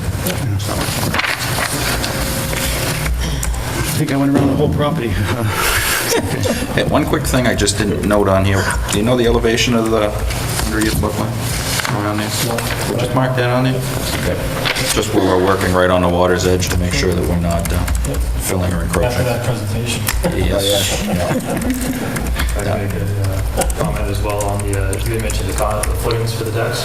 Yes. Being sonotubes. Normally in areas where we're encroaching a buffer zone or within a buffer zone or working in any sort of a delicate area, we would use the diamond pier system that we use, which is a helical pile, which goes at 45-degree angles basically, so it's a smaller footing. You don't have to dig down 4 feet below the frost line. Basically, take steel rods and jam those into the ground. And that's one way to maintain root systems in trees, maintain land areas. They use them for docks, they use them for piers. What do you call them? I've got to look this up. Diamond piers. Diamond piers? Yeah. So that's how we've worked in many areas, and that's what I would propose here as well. Great. Sounds good. My only concern, I guess I would kind of bring up on the patio conversation, because I agree that it's a fine line to walk as far as where we're looking at with the deck and the patio. But with the deck already in that area, the diamond piers, and trying to have this as a safe area as well for long term, now, later, as my mother-in-law and father get older as well, and using the space, getting up and down even around the house, and using the decks, getting down from the deck to the patio. Those are some of the concerns. Jamie and I have talked about this as well, trying to stay within that buffer zone and having usable areas as well. And making stairs meet building codes and being safe as well. All play a role in some of the condition of why it's drawn the way it is, to make it a win-win for the lake community and the residents. So just so I get a perspective, I don't have the scale, but what is the width of the deck? Just give me 10 feet? Okay. Bob, I'm sorry, not the deck, the patio. I thought the deck was 10. Yeah, the deck was the question, just because I can easily see that. So 10 feet. And then, so it's a couple more feet for the deck. And that's so you can walk around the post and fall down. one of those, it's a delicate, tight area, it's a tough terrain. So does the patio, I mean, the further down the house you go, the further we violate the 50-foot, does it have to go, could it stop at the second deck? The entire, because patio. it's a split entry house, in a way, the way the grade is and the terrain is. Yeah. Normally you'd see a split entry when you walk in the front door. This is sort of a side split entry, so when you come through the garage, you have a middle section, so you have your lower basement and your upper part of the house. Oh, okay. So when you walk through the garage, it planes out to try and marry up these landscapes and the terrain to make it work. So unfortunately, that's the way this whole kind of thing evolved, was to try to make that work and lessen the blow of the house and making that happen. But to get out of the house on that side door from the garage when you walk in, which would take you up to that. Yeah, where door are we It talking would about? take you out to this corner of the house, out here. So when you walk through the garage, you're going to Yeah, this hallway here that leads you to the next door that gets you out to your rear landing. at the patio level or at the deck level? At the patio, at the upper patio level. So there's a smaller deck. Oh, there's different heights in this patio? The stepped patio? I can't tell. There's a small landing deck and you walk out the door with a few stairs that takes you down to the patio. And then there's some stairs that take you, it's like a split entry on the outside as well. So are these stairs actually going down? Those are going up to the deck. He's going up to the deck.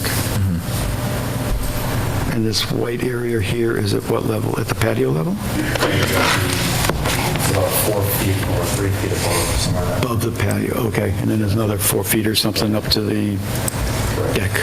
Any way you can give us a profile of this so we can get a better look at it? We have one. Okay. Yeah, okay. So the patio itself is not at one level? The patio's at one level. Patio's at one level, but the decks are at different levels. There's a landing between the deck, the upper deck and the patio. Okay. So it goes down about 6 or 7 steps, and then you have the landing, and then it goes down another few steps. If you can, again, more information's better, so. Chairman, I still have a couple more questions. Oh, yes, Mr. Rabbit, continue. Okay, where's the roof, where's it gonna, is that gonna be gutters? How is this gonna drain? Is this gonna go plop on top of the patio or the decks, or is this gonna be collected? Is it gonna be a cistern someplace? How are you gonna handle the water? There was going to be no gutters at the time. Okay, We hadn't put any gutters in. okay, Conversation's been tossed around, but if we put gutters in, then we have to figure out where we're going to discharge water to. right. So that was one of the questions. It's part of trying to do an impervious Because if you dump the water on this patio, surface. if you just dump the water on the patio, they're all going to lift. They got to freeze and lift. So how are you going to handle that one? With regard to the lower wall, I'm in total agreement. In fact, if they'd come here on this side first, you would have got the same responses. But the thing is, yeah, boulders aesthetically, okay, but we don't have the right to dictate aesthetics. I understand that. Bob is absolutely correct with regard to wave energy absorption. The wall will last a lot longer. And the other part of it, to Rich's point, the habitat does a lot better when you've got boulders and little creatures can climb in and out. The ducks want to. All sorts of good things happen. We got a flat Lines coming vertical through. wall, you get nothing, and you got a sterile environment. My suggestion, I don't have any strong feelings right now with regard to the beach area, because I suspect that's where you're going to end up putting the dock. But if you're going to drop some sand, I'd like to see some sort of a boulder barrier that's going to hold that sand in from just washing in, because it's going to wash in. I have no problem with the added stack, but what I would like to be able to see is the suggestion that plantings sit in front of that, so you diminish the visual differences of a big wall. And if you turn it into a nice green, all that wall goes away, essentially. That would be ideal. That would be ideal for the little critters that try to live in that particular area.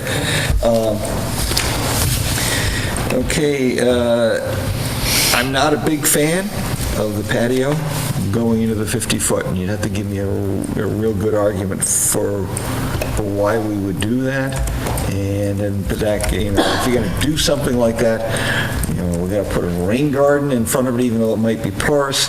And I do understand that, you're going to be coming off this, and this could be a tight walk for some folks. If somebody's in a wheelchair or pushing or in a cane, things, that could be kind of difficult for them. And so the jury's out, but generally, I would not support anything that would go into the 50-foot. There's no reason for it, so unless you can make a real good argument. The roof, drawing, okay. Yeah. Mr. Chairman, do we have the existing site plan of what was there originally? Do you know? Do we have that somewhere? Do we have that map on that? The existing?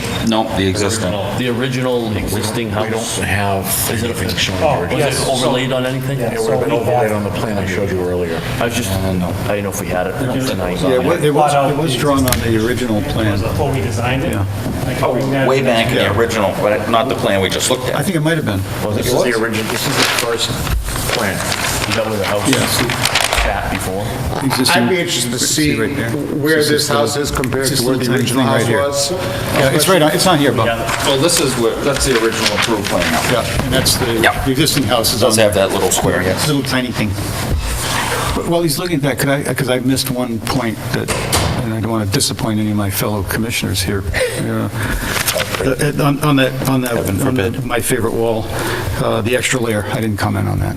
I am absolutely against putting the extra layer. I don't think, I think that just takes something that's already in violation and done without permission and makes it worse. It's like, not only, are we rewarding doing something first and then getting permission, but maybe you can get an even better situation. I don't think that slope is too steep. The slope that was there was as steep or maybe steeper than today. And the wall that was there was barely cemented. It was almost a freestanding block wall, so there isn't a lot of pressure on that wall. So I don't see any justification for, doing even more violation of what was supposed to be done, which was same size, same location. And, if there was, if somebody mentioned, which I would support, putting some shrubberies, vegetating that slope, would address any concern of, the instability that's been created, quite frankly, by the applicant. So there's a menu palette for that specific area, Kyle, with the shrubs listed? Based on the grades, it looks like if you don't raise the wall, you can be close to a 2-to-1 on that slope. So- So you'll have a lot of difficulty maintaining that. So you'll have to go to a shrub. Yeah, that'd be natural. And we didn't want to go with the non-native species, the creeping ground cover. So we can accomplish that by erosion control methods. There's ways to do it. That's why I mentioned it in the beginning, and that's the erosion control blanket, and that's why I recommend raising it up and making it less steep. But you know what? We received a lot of good input. Thank you for your patience. Thank you for giving me the honest input. We know what we have to do. We'll come back with a revised plan. The landscape plan will be revised as well as the original detail. I think we can wrap this up in a couple of weeks. I really do. I think it's a good process, and I appreciate Yes, thank you. the approach. One question on the stairs themselves. The proposed stairs that will be presented next time. So, Andrew was trying to keep it in the same square footage that the stairs were existing. Yep. I don't know if there's any flexibility in that as far, because it dictates, potentially how it swoops or doesn't swoop, or it might be a design that works better for everybody as well. If Andrew has, if he has to add an extra 10 square feet to stairs or something like that, or add one extra tread or a landing. Speaking for myself, I'm not as concerned about if it's taking up a little more square footage because of length. I mean, again, it's a very steep slope. I mean, there were stairs there. You are allowed to get down to the water's edge. So myself, I don't have a big problem if you have to follow the contour a little bit more, the way he's got it here, as opposed to the, miss one tread and you're wet down at the bottom. So I don't have a problem with that, and I can see everybody shaking their heads. Yeah, I agree. I don't think changing the straight to a little bit of a curve. I have to carry my mother-in-law up the stairs. Yep. Mr. Chairman? You do realize that this meeting is being videotaped? He will when he gets home. When the door's locked. Yep. Mr. Chairman, if I go a little further, even the treads were tight. I don't have a problem with taking and somehow adding another 3 or 4 inches onto that, and along with some sort of railing being defined, because there's a tendency for people, it can be slippery, they could have had a few beers, they need all the help they can getting up and down that hill. And I think if it's a safety issue, then we should be willing to bend a little bit, making sure that people are safe. We'll propose a landing design with some feedback on that. Yeah, I think in terms of more area, I think, Mr. P's, comment, if it's good pervious materials, then Not too hard. I would say, as far as the plantings in front of the wall, I think my mother-in-law would be excited about that. The dry stack stone is something that they like anyways. I think it was more of a long-term maintenance proposal on that end, but I'm a rock guy anyways. And, some slope to it, really try to naturalize it, get some plants back in there, some live stakes, things like that. Do you have a location on the lake where that was done, exactly the way you're describing it? I think they did on 338. We started over on Sunset Lane, yeah. We're in the process of working on it. I know we do have some pictures, because one of our members has a lakefront home that has the stones laid in there with the plant material. If you have a coming out picture, through it. could you email me? Sure. That'd be great if you can. Yeah, and I also think we did something similar to that over on Island Road. Yeah, because that's a proposition that's a little different than using like a Pennsylvania large. Correct, stone or something. yeah, it's more of using a rolled stone, kind of laying them in by hand. I think Jeff Bingham's looks like that. Bingham, that's what I meant, Island Road, Jeff yes. Bingham, Yep. yeah. I don't know. That's Peninsula. And it Oh, runs just on Peninsula? Okay. pretty much parallel All to right. slope, so you can go 45 degrees out to that distance to the height you're trying to achieve. I think you're thinking of Ron Albert, Rain Gardens we had. Yeah, no, I was thinking of exactly Jeff Bingham's, because that's how we had him do the breaks coming down. I'm talking about Island Road. We had Ron Albert do a similar thing with Rain Gardens. All right, any other questions from applicants? Should we propose something with long-term solution for road drainage at some point?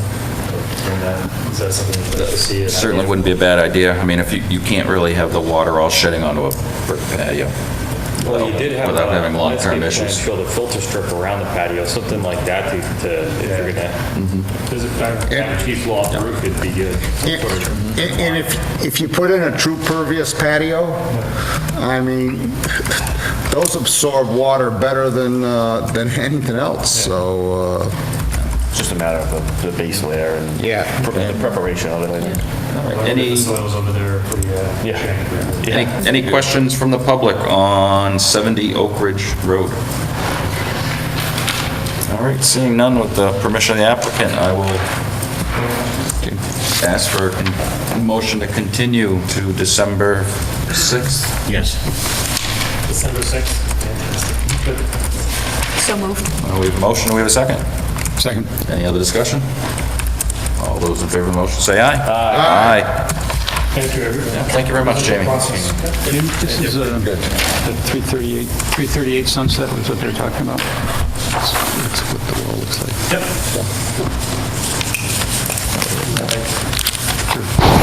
Email us if you like. Thanks. Under current business. Good night, everybody. Good night. Thank you. For addresses some of the emergency provisions. And did we put that on here? It wasn't on there because it was an emergency issue. So you can add it because it's an emergency. It's under the emergency provisions. All right, moving forward, we have an emergency order, emergency certificate form that we need to ratify.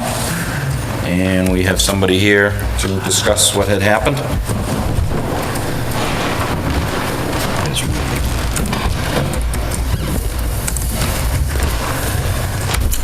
Evening, gentlemen and lady. I believe it was November 2nd,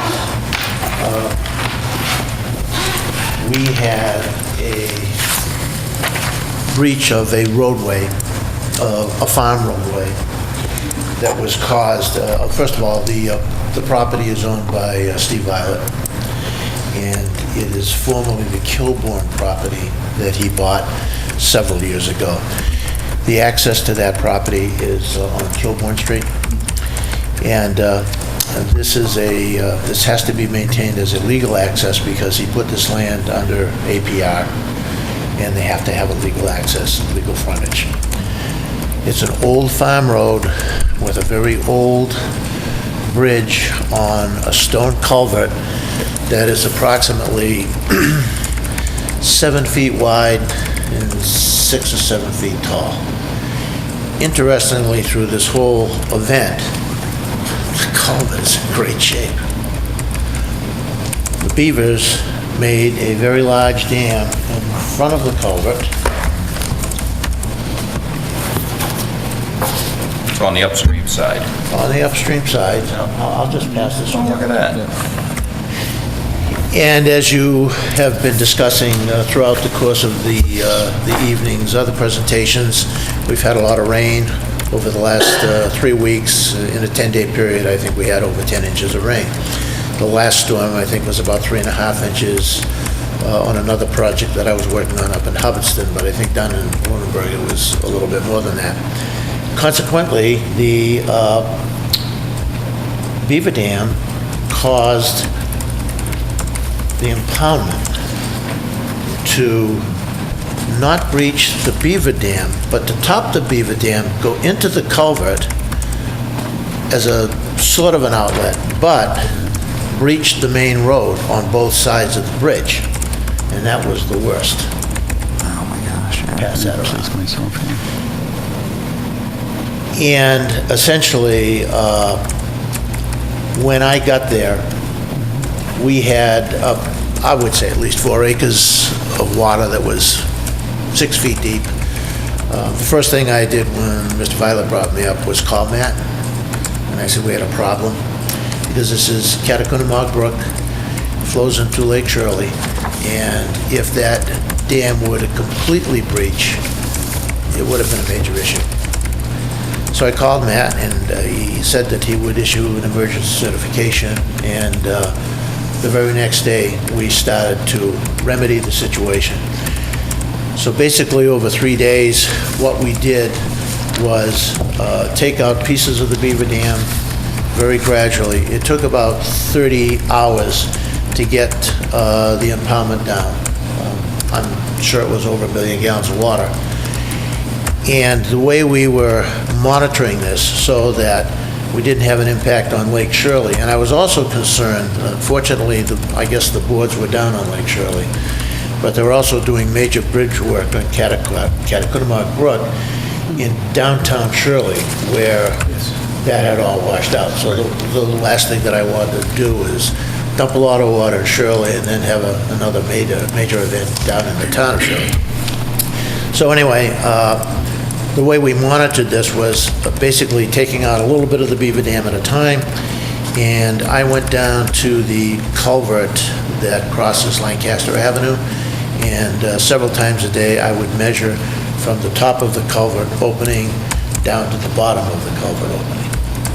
So as the water would come up, the culvert opening would get smaller. The largest rise that I saw over the course of the 30 hours was a 7-inch rise over the course of 2 hours. When these are a couple of pictures, north and south, of the stone dam, of the stone culvert. And if you can look closely, actually the bottom of the culvert is also stone in. So Mr. Violet last year had placed a steel plate over that.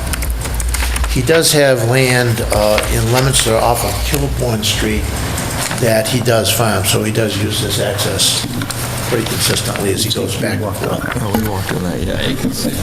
So We got somebody in there the very next day after Matt gave us the authorization, and we lowered the dam, and we cleaned out the area that was the roadway. And that picture, yeah, I guess I sent that out.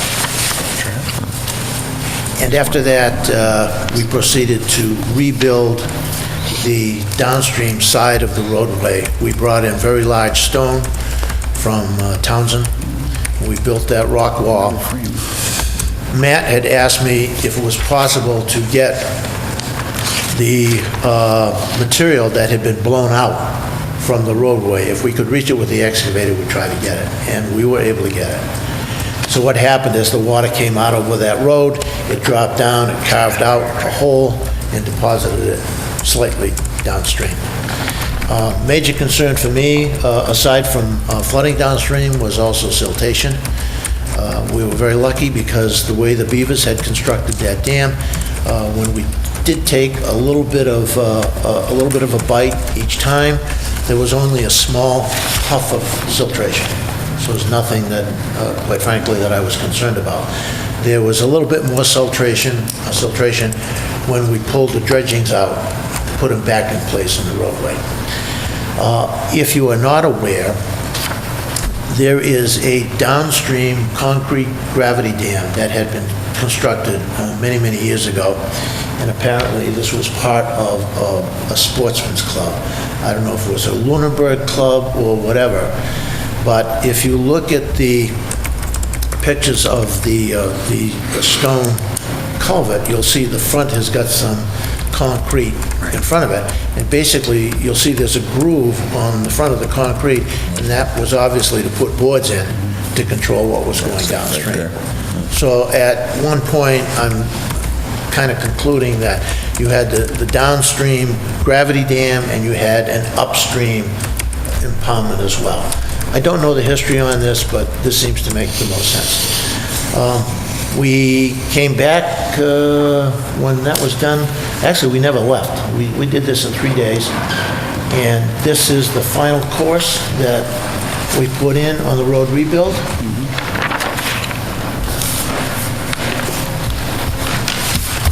And this is what the impoundment looks like now. We're amazed at the difference. Yeah. There's 3 feet missing. Beaver still there? We have contracted with a beaver control specialist, and The Board of Health issued a trapping permit, I believe, today, actually. yeah. So we filed the paperwork on that. Interestingly, it's beaver trapping season anyway. So that's a good thing. Kind of amazing how much of the dam they built back in one day. Just looking at your last picture here. You have, it's amazing. So we've actually taken it out 3 times. But the beaver control specialist said, leave the rest of it in. We need a little bit of water in there so that we can control the beavers. So there will be an ongoing maintenance program going into the future. We still have some unfinished business relative to this project, and that would be the bridge itself and the decking. Clearly, that needs to be replaced. So I was able to contact a structural engineer today, Peter McKenzie from McKenzie Engineering. You mean Peter Reynolds? Peter Reynolds, I mean. McKenzie was his mother's name. So I gave him those pictures, and we did just a quick sketch of the deck, and we both agree that we don't have to replace the stonework. The stonework looks pretty good, but we should replace the deck. There are 2 ways we can do this. We can either use sheeting and pour a concrete deck, or we could put in girders and do a steel deck. And those are our 2 options for this site. I don't have any answers for you at this point because I don't have any engineering drawings. It would be my intention to come back to the commission with a notice of intent that demonstrates the emergency certification that we have and what we intend on doing to replace the deck. It's not a hard job to replace the deck. The timbers can all be taken out very easily with just a loader, excavator, and a sling. It's not a big job. They can be cut with a chainsaw. As far as the replacement deck, what we have here now, I'll try to hold this up so you can all see it, is we have two 8x12 wooden old logs, and the same, well, I'll call them timbers, and we have an 8x12 timber going across. That's all we have. And it's just sitting on the stone. So what we had talked about this afternoon was getting rid of all of that and putting them on a concrete deck, and then set them into place that way. We're going to look at the cost factor. We don't know which is going to be less expensive. We've already spent a ton of money on this, so we're going to try to be as frugal as we can. So that's what I would propose to the commission, and if you have some suggestions as to how you would like us to proceed, certainly willing to take some notes. I myself, whatever you feel is the best way to do it. Okay. We'll have Or to you file could a full an notice engineer. with DEP and provide them with a record of what has happened. And we'll go from there. I don't think we're going to get back to see you till probably after the first of the year, something like that. How, is he using the road now? No. No. I put up some stakes, and you say, well, we don't really need the stakes. Now, this is to access the lower field way in the back? No, it's one of the upper fields. Is it? Okay. Yeah. If you go up Kilbourne Street, slowly. No, I know right you where can look in. I know where the crossing is. It Okay. just never looked like it was really that heavily traveled. It goes up to that field that he acquired from Kilbourne, and that's what it is. So even though he has the access off of Lancaster, he still has to maintain that one off of Kilburn? It's a legal issue with APR, Okay. so that's the reason. And the fact of the matter is, he does use it.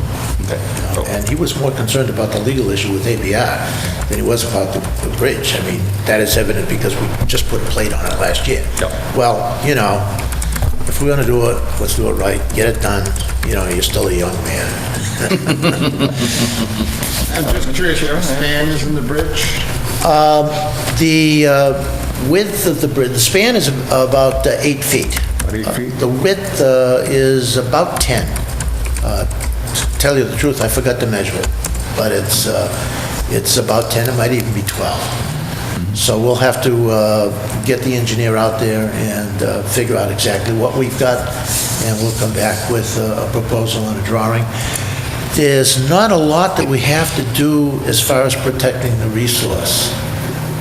It's all right over the water, so we'll be taking sections of the bridge immediately out and just booming them onto a truck. And when it came time to actually do the reconstruction, we would be boxing a concrete block, pouring concrete into it, and then setting the bridge, either the sheathing or the girders on top of that. So if you have some measure of mitigation or protection that you would like to see, we're certainly happy to do whatever you want. The way the pond is right now, or the impoundment behind this area, I did seed a little bit of the banking just with rye, so some of that would come up as quick as we could. But my own experience with impoundments like that, dam removal, it's best just to leave it alone. There's enough seed stock in the muck and that material for that stuff to regenerate itself very, very quickly. I would just leave it alone. So, but if you have any suggestions? I have a question. Sure. We went out, Todd, myself, and Carl went out and had a chance to look at the remediation been done. And one of the things we noticed, and you brought a picture, and that's great, thank you, that it looked like, as you indicated earlier, that the prior, could have been 100 years ago, or whatever number of years, 50 years ago, they had actually, this was a dam, right? And essentially, that's where they were sliding their wooden boards and things like that. And there's speculation that, okay, it started failing, Beaver came along, said, we got a great idea, we know how to fix dams. So now we've got a situation where it's been repaired by the creatures. We've taken that out, and now we've exposed a tremendous amount of wetland that we didn't have. I mean, before we had a great big pile of water. Now we've got a big mud puddle for a good chunk of it. So would the intent to be to restore this dam to its original state before it fell into a state of disrepair and the dam and the beaver came along? So are you going to be putting boards back up there? Are you going to be returning that to the prior state? Or is this just... The answer to that is no. Okay. Interestingly, when Steve first acquired the parcel from Mr. Kilbourne, he asked me to do a little research on it, and I did some GIS work, and the area that you're talking about that was wetlands were wetlands 2 years ago when I looked at those photos. Okay. They're not wetlands now because of the beaver dam. If we leave it the way it is, one of the things you could see as the water level got very low, there was a natural channel. It came up like that, went around, and went around like that again. There is enough muck and organic material in there that I would be very surprised if it didn't return to wetland very quickly. Matter of fact, I'd be shocked. I don't think there's any value to Steve wanting to make another pond because he already has a very large irrigation pond further up. So right now, if we were to put flashboards back into that, then it would become a dam, a real dam. Yeah. That opens up more liability to the dam owner, and I don't think he would like to do that. My guess is he would prefer to keep this as an old stone culvert with a bridge over it. Because once you build the dam, you have a liability, and you have to register the dam with the state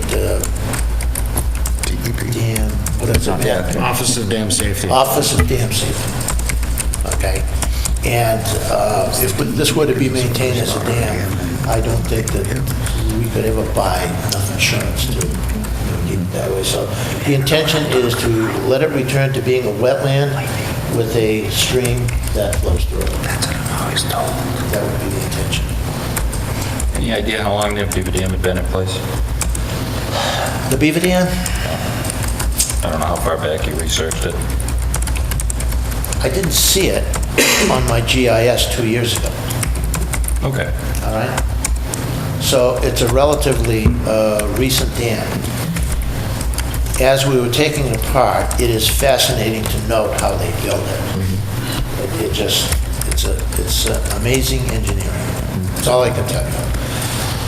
So other than that, we'll be back to see you after the rest of the year. Mr. Chairman, just along the lines, same with Jack. We looked around that upper impoundment area, and I don't know these things, but it looked like it had been filled for quite a while. From your professional assessment, from looking at the trees and things, I mean, it looks like that water had been up at that upper level for an extended period of time. I would agree with you. And there's no downside to to losing that impoundment? I mean, even from you mentioned kind of Coonamug and Lake Shirley, is there settling that was going on there in this big impoundment before that's not going on now, and there's going to be a lot more nutrients coming down into Lake Shirley? Or? Well, that's a very interesting question. You have a concrete gravity dam below that, which actually is quite large if you would take a ride by there today, which I did. You, I think, would be getting less sediment on a free-flowing stream that went through an impoundment than something that may have the potential of failing at some future time, which is why we were so careful in lowering that. How long the actual impoundment was there, well, I know it wasn't there 2 years ago. And Matt was out there on the site, and we were looking at, I'd say, between 4 and 5 acres of water with vegetation coming up. So, as the impoundment grew, as I say, over the last couple of years, or maybe even last year, all of that vegetation that was growing in the wetland died because there was no oxygen. By removing the water, that vegetation and the seed stock that is in there and the root stock will come back. I've been on a bunch of dam removal projects, and it rarely takes more than 2 months. I mean, we did the Bartlett project over in Lancaster, and the chairman of our own commission just laughed at me and said, oh, okay, well, now we're going to have Bartlett Swamp. Well, no. Now we have Weeki Peaky Brook that's got a lot of brook trout in it, 5 miles of open area that we never had before. A lot of meadow. A lot of meadow. It's coming back nicely. So those are good questions that you're asking. I'm not sure I have a perfect answer to that. I know you're concerned about siltation in Lake Shirley, but if there were a major storm event with a free-flowing stream, are you going to get siltation? Sure. Do I think you're going to get any more that would be measurable, given what's there now? I don't really think so. And I don't know how I could measure it. You could go by measuring maybe turbidity or total suspended solids. Well, when those wetlands reestablish, it'll take care of that issue. Yeah, it will. Pretty much. Yeah, well, historically, it wasn't an impoundment there. I think it's better off just to leave it as nature had it. I didn't really want to take down this culvert. There may be some historic value to it if somebody wants to chase around and see if there's anything to it. Not in my scope of interest, but... Impoundments that I've seen like that before with a gravity dam downstream, there could have been 2 purposes to it. One, a fish hatchery, a makeshift fish hatchery, and 2, dairy. Yeah. Well, Kilbourne was a dairy farm. Yeah. All right. And then I did know that they had a sportsman's club type thing there for a while. So thank you very much. We'll be back to see you. Keeping an eye on it. Worked out very Well, well you for know- everybody except the beavers. This has been an interesting fall. I've done a bunch of projects, and they've all come out well. We're all right now. Good for you. All right, keep We'll it see you up. later. Thank you. I bet you this wasn't in the registry of Ratify dams. the action, yes. All right. Yeah. So at this point, any other questions from commissioners? All right. So we do have the emergency certification form we just need to ratify, so I'll accept the motion to ratify the emergency certification. So moved. We have a motion, we have a second. Any other discussion? All those in favor say aye. Aye. Have a good night, Tom. Just give that a sign around. All right, moving forward with enforcements. Mr. Chairman, can we find out what our audience is here for? Be here for enforcement. Okay, which one? Townsend Harbor Road, 307. Okay. Well, let's start with 307 Townsend Harbor Road, unauthorized beach expansion and administrative hearing on fine. Mr. Chairman, if I could just clarify my position. First of all, I was not here for the initial agreement. Additionally, I'm almost in a butter, within probably a few feet if you go straight across, and they are friends of mine, so and I hate to let you down, but I would prefer to recuse myself from this particular discussion, okay? And it, honestly, I had no idea what had been decided, and when they went, and, I was glad to see you got the deck, but I didn't pay attention, so. All right. You want to come up? Jack, I noted that in the minutes. Thank you. Yeah, thank you. And you also have Mr. Babineau for 650. Okay. Actually, I do the original. Okay.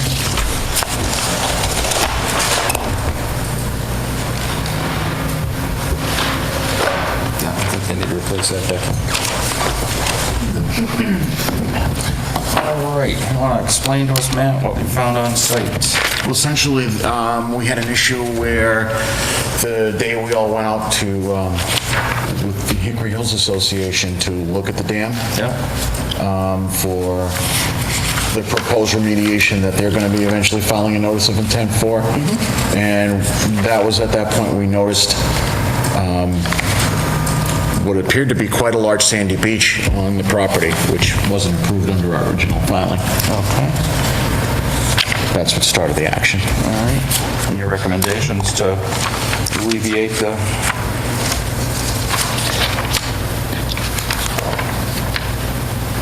At this point, no. Okay. All right, I do remember, but like you said, I don't remember there being any beach being put in.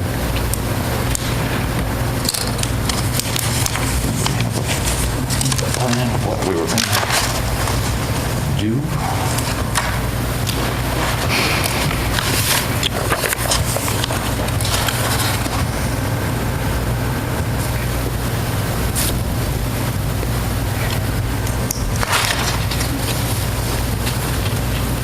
I thought we had a little plan, because I thought it had their deck on it. Not their deck, the dock, right? You have a dock out there now? That's the original file. Okay. This was the infamous 3-1 vote. Yes, it is.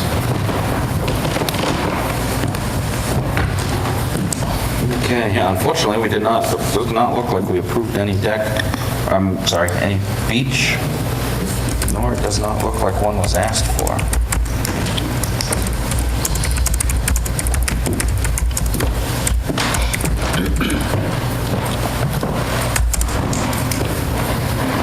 So I do remember the deck, but I don't remember, and I remember a dock, not that I see it listed on here, but fortunately, we have to try to remove the beach. Do we have a picture of what it looks like? Matt? I wasn't able to get up close enough to take a good picture. Okay. Otherwise, I would have been trespassing at that point. Okay. But you could see it from the public view. No. All right, did we walk out on our sidewalk Saturday? No. No. Okay. No, because we had, I wasn't around. I was away on training. Okay. I think the sidewalk people were on the Hickory Hills tour with Matt, so we had seen it from that Yes, viewpoint. yeah, okay. You mean originally? Originally. Yeah, 'cause I think it was you and I, so I do remember going out, Yeah. so. Okay. How big And I know when I spotted the sand, I know Carl was with me, and I know Todd was with me, and I think Ken, you were with me too. Right, yeah. So we saw both situations, the before and after. Okay. All right, how far down's the water at this point, Jack? Oh, gosh, it's it's 18, maybe 20 inches, approximately 20 Okay, inches. so probably the water's edges away from the beach? Yes. That we have in there, so to remove the sand out of there, we're not gonna infiltrate it into the water? Should not. Okay. You get some decent weight. Can I speak? I could speak on your behalf, couldn't I? No, essentially there is a wave action, and everybody in our part of the lake has a problem with wave action. Rafts on our docks, we take a beating. But right the now, current water they is could down certainly below get where in the there sand was added? Without causing any problems. Okay. Getting there. Okay. Yeah. Unless it's a real windy day. Okay. Right now. All right, so can we get in and get the sand out while the water's down? I'm going to be honest, I don't feel that's an option. Okay. So I'm not sure if I tell you it's not an option, what the outcome would be. Well, unfortunately, I wasn't approved, so if you were requesting to leave it, you would have to file Okay, a I'd like to request. know what we have as an alternative option. Okay. To be honest, we did not ask for it. Mm-hmm. We did put sand down. And the reasoning behind it, it was never to have it close to the water, it was higher up. Yep. We made that decision as a family just due to it being such a high-traffic area. We have several little kids that are there, elderly grandparents that are there. Everyone, it's more or less a family beach. And where it's on a pitch, and there's so many large trees there, there's several roots exposed, and stumps, and actually has injured myself, cut my foot open. So at that point, we had sand for some projects, and we covered some of it higher up, and that's how it did get there. And that was the reason that we talked about it and didn't approve it was because it will get into the lake eventually. Well, I we mean, never asked for it. we did talk about it a little bit because we had talked about steps going down to the deck, from the deck to the dock. Right. And then perhaps having a step off of the dock to get into the water. So we had kind of talked about the access down there. And the problem is, and you just said it perfectly, the rain and gravity is going to bring all of that sand down into the lake and then more. And you're going to add more and down and more and down, so. I would like to see a compromise, be able to pay our fine. You already did pay your fine. Yes, right, moving forward. Yeah. And not put any more sand at all, but keep what is existing, Okay. just due to safety issues. Well, at this point, if you want to work with Matt, if you're looking to change or request more, file another request for determination. And at that point, members can go out and take a look at it and see if we have any other ideas. We do but- not want more, just what is there, just to cover the Yep. stumps and the roots that are exposed. Okay. But at that point, then we can talk about it a little bit more. We'll give everybody a chance to get out there and take a look at it. Mr. Chairman? Yes? As an abutter, Yep. I would concur that those were actually some pretty narrow routes that were going on. In fact, when we noticed the sand was there, we assumed that that was the primary purpose. I know that I'm contemplating adding more sand to my beach area, but I'm also very concerned about it, just plain watching in. And as we've seen some other very creative people lately come in and say, hey, look, I got a piece of timber, I'm going to drive some big spikes through it and hold it between the water edge and the sand. We will keep the sand out of the lake, and actually you'll probably, from what I've observed, you actually help the trees, you can protect the roots.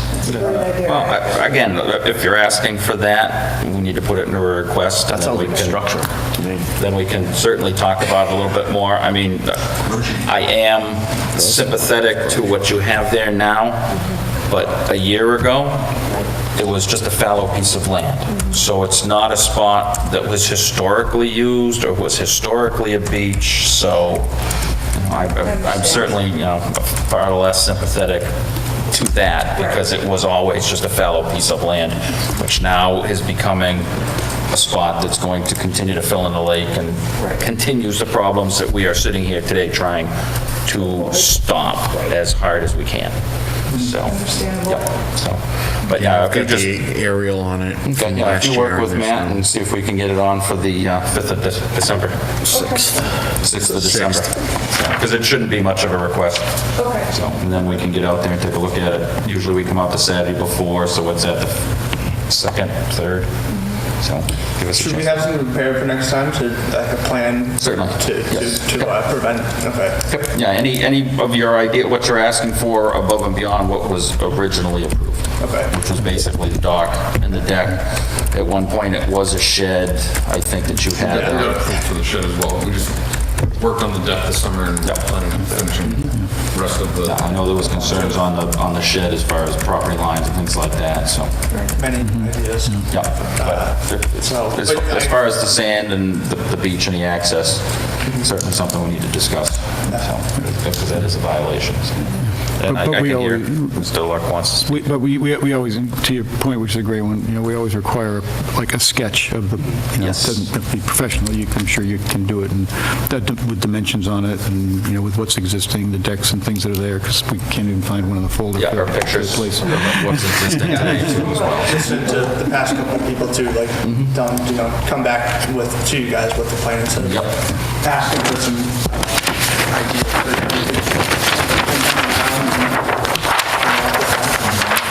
Different situations, we just keep doing what we're doing, adding sand, that's not gonna be a good solution for anything. Thank you. Thank you, guys. Great. So yeah, work with Matt and see if we can get something for the next meeting. Thank you very All right, much. you're very welcome. Thank you. You too.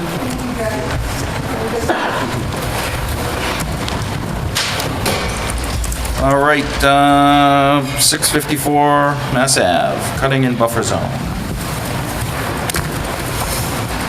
And this is the one that's across from the fire station? Yeah. Where 654 is, okay. What have we got? Matt, if you want to explain to us what you found on site. Okay, essentially what had happened here was, this was a tear down of the housing structure that was there. The housing structure was actually out of the buffer zone. There was a corner that was right near the buffer zone. And the building inspector, basically at the time, the building commissioner, Mr. Savage, ordered it torn down. Based on that order and the fact that he deemed it a health hazard, I issued an emergency cert for simply the tear down because you had that one point that was right on the very edge of the buffer zone. At that point, it was simply for the structure to be removed and nothing else. And just recently, there was cutting going into the buffer zone within 50 to 75 feet into the zone. Okay, so we're even inside the 50-foot? Yeah, it's right at the edge of the 50-foot at the moment, anyway. All right. And so we have clearing. Are we going to have any grading or anything going on in there? Yes, so, Okay. just so my understanding too, because I was out of town when I had one of my guys go in and just basically, he wasn't clear cutting the trees, he was basically taking some of the trees to get to the spot now that I finally was able to get the piece that was in budding the adjacent property that was in probate for a year, and just closed on it after a year. So what I had instructed him, just to go in there, because they tore this building down, there was a lot of trees that were down, vines that were all in here. So what Matt did, Matt went in here. Matt is the tree guy, not me. Just slide that this way, just that top piece is all I need for a second. This is the land. Where is the 100-foot buffer, Matt? The 100-foot buffer would be basically right here. So this whole house is in the 100-foot? This doesn't exist yet. Okay. This is it right here, the 100-foot buffer zone. Okay. This was what was torn down, the buffer zone. Oh, so half of the house was in the... It was No, it was out of the buffer zone. This is out. This isn't the buffer zone. Okay, this is here. This is the buffer zone. No. This is the 100-foot buffer zone from the wetland. This is not my property. I had the wetland subsequently flagged by Ducharme and Dillis. Right. So they found more wetland out there, so it moved the original buffer zone line that we had found. Okay. So essentially, this corner originally was out of the buffer zone. When they flagged it, they found this area over here, so it moved the buffer zone line out a little bit over here.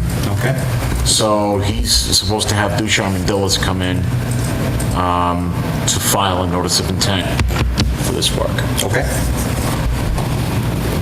And for anything any appurtenance you're going to have with this, you're probably going to have a turnaround or whatever. So, sir, can you explain again Yes. where the parcel is that you just acquired and where the area was that was cut? Sure. So this piece was the original piece right here that I purchased. So this would be looking at it like that. So I didn't do any work. Yeah. Yeah, exactly. I didn't do any work in here for a year because this was in probate, and the whole purpose of the rebuild was to make sure that this was able to merge, which it should have merged within when I purchased this, but it took almost a year. Almost a year. So once I was able to make this now a conforming lot with the proposed that was authorized when I gone through all of that, alls I had was I had a friend of mine that's into landscaping, and I said, you're not cutting all these big trees in here. I said, alls I want you to do is go in, there's trash, there's cars, there's all kinds of stuff. I just want you to go in there and take your small little excavator and just pull the stuff out. I was away for 2 weeks. Matt had sent an email to my wife, and my wife called me and said, we got something about the stopping of the, so that's how that all came about. So I was gone for 2 weeks. So essentially, he's not in any position cutting big trees down. What happened was there was a lot of vines. Now, looking at this from when I hired Duchamp to go in and flag that, these vines were growing all the way up to the trees and whatnot, and all the trash, because it was a dumping ground at some point. He asked me, he goes, should I just try to get all these vines out and so I can get to the trash? I said, yeah. So I think that's basically... So where on this does he cut, Matt? Over here. Okay. Yeah. So all in here we've cut. All right. No, I didn't cut down here. Yeah, you did. No, I didn't. I walked it. It's right up to the stone wall. I walked it. I No, even that- tripped over the stone wall. Yeah, but Matt, you'll not find any stumps down there. What it I'm not is on talking the about lines. You know, when they tore this down, when Al had torn it, there was trees down here. Those trees were down. This whole area in the back has been cut. You can clearly, where you had to look really hard to see the wetland flag, you can walk out here and look right at the flags now. When are you looking to have the notice of intent prepared and submitted? That's whatever Duchamp, right? needs. I'm not a builder, so this is all new to me. So as far as what I need to do, as far as the steps. So I mean, if I did anything, or if they cut anything in here, as far as I'll be honest with you, they should not be down here at all. This was all their backyard shrubs and the trees that when he took this down. Right. From my perspective, the whole lot, I don't know about the whole lot, but I mean, the whole front of that lot's been clear cut. I mean, they were working in there for over a week. Oh yeah, that's the week I was gone. Yeah. All right, so when are you looking to develop this property? Within 4 or 5 months anyway. Okay. Yep. And so there's currently a stop work order on the property? Yes, there is. Okay. So at this point, we'll leave the stop, my suggestion would be to leave the stop work order in place until such time as we get a notice of intent that is filed with us. And approved. So. And at that point, and make sure that they mark out the areas that have been disturbed so we can decide on any remediation that's needed. Plans, you mean? Yep. Yeah, because unfortunately... If we have pictures of the property prior to the pre-existing condition and what it is now, that'd help all of us, at least myself. Yeah. Okay. Yeah, I mean, obviously, the conditions that were told to you, if it was just the corner of the house originally, were offered, so... So what you should do is tomorrow call Ducharme and Dillis, talk to Greg Roy. Greg, yep. Talk to Greg and tell him that we said we need a full set of plans on this and a notice of intent. He'll know exactly what to do. I already, that's fine. Like I said, I most certainly didn't try to be above the law or do anything wrong. I mean, as far as that goes, but I didn't realize that you needed a permit to cut. Well, any work within 100 foot of the wetlands needs to be filed for.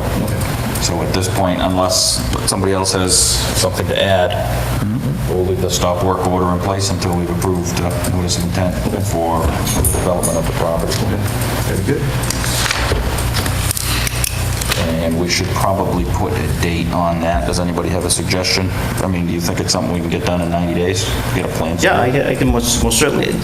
Like I said, I wasn't in any big rush to build this out. It was just to clean it out. And most certainly, Duchamp he originally has drawn out what I was able to put on the property, but nothing finalized. Okay.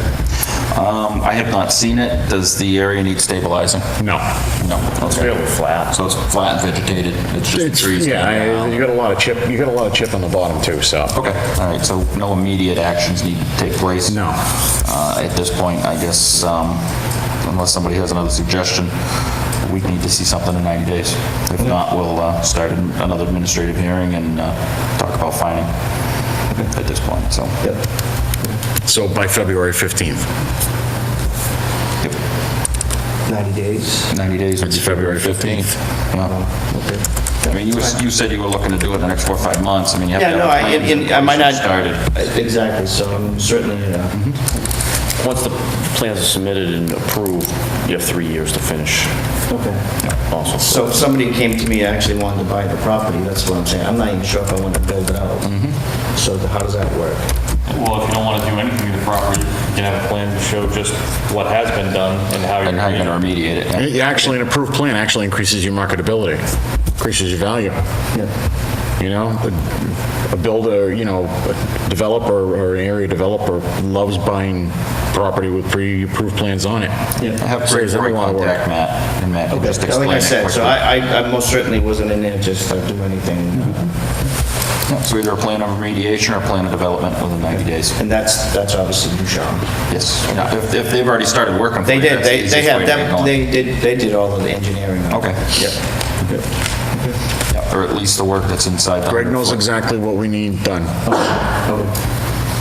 I mean, the only thing that, in looking at it, the only thing that we're going to be concerned with is the access into that house anyway, so, for the most part.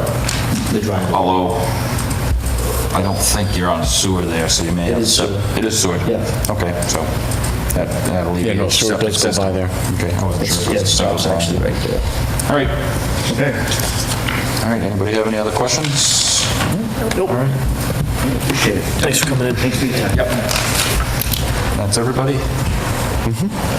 All right, 183 Hemlock Drive. I'm working on revising the original notice of intent that he filed, because his original scope and what we've made him do don't match. Okay. So I'm getting ready to close out his paperwork, so I'm just working with him. I'm just basically doing the form up and going over it with him. All right, well, why don't we get a dead date that we'll get something submitted?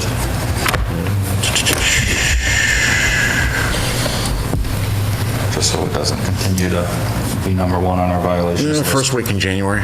All right, so the first meeting in January, we'll have something submitted so we can start closing this off. I mean, there is a continued meeting now, but I Right, mean... yeah, but we need to figure this out and get a plan in place and get it approved. Because the last thing we got from him, he was going to build a deck and all this other stuff. We need to get an approved plan. 571 Chase, I'm just keeping it on the agenda until the restoration work grows in. 168 West. I haven't heard back from those owners yet. That was the one where you guys went out and found it wasn't really much of anything. But she was supposed to file an RDA. Haven't heard back Is that from your her next door yet. neighbor? 168? Like 5 or 6 houses. Okay. He doesn't live there anymore. His old house, yeah. Still on with them You know, you do. for another 15 years. 323 Leominster Road. This gentleman had agreed to do an RDA, which I was working on for him, but when I went by yesterday, I noticed that a fence has all of a sudden appeared. There's a lot of ongoing work at that site. There's, I don't know what they're putting in the back, patio, fence, excavators, bulldozers, there's a lot of work going on there, and continually going on. Is it a clear violation? Yeah, my recommendation would be to have him At this point, I would, has he been notified? Oh, yeah, he was here at the last meeting. He was here at the last meeting. He was here at the last meeting. Did we stop work at the last meeting? Did he stop work? He had stopped work at the last meeting up until that There's point. there's been ongoing work since then. And he knows that no further Oh, yeah, work. there's a fence up there. I'm going to be sending the building inspector to go check it out as well, because I think there's definitely building code violations on there now. Oh, back up for a second. So he was here 2 weeks ago, and since that meeting, the fence has gone up.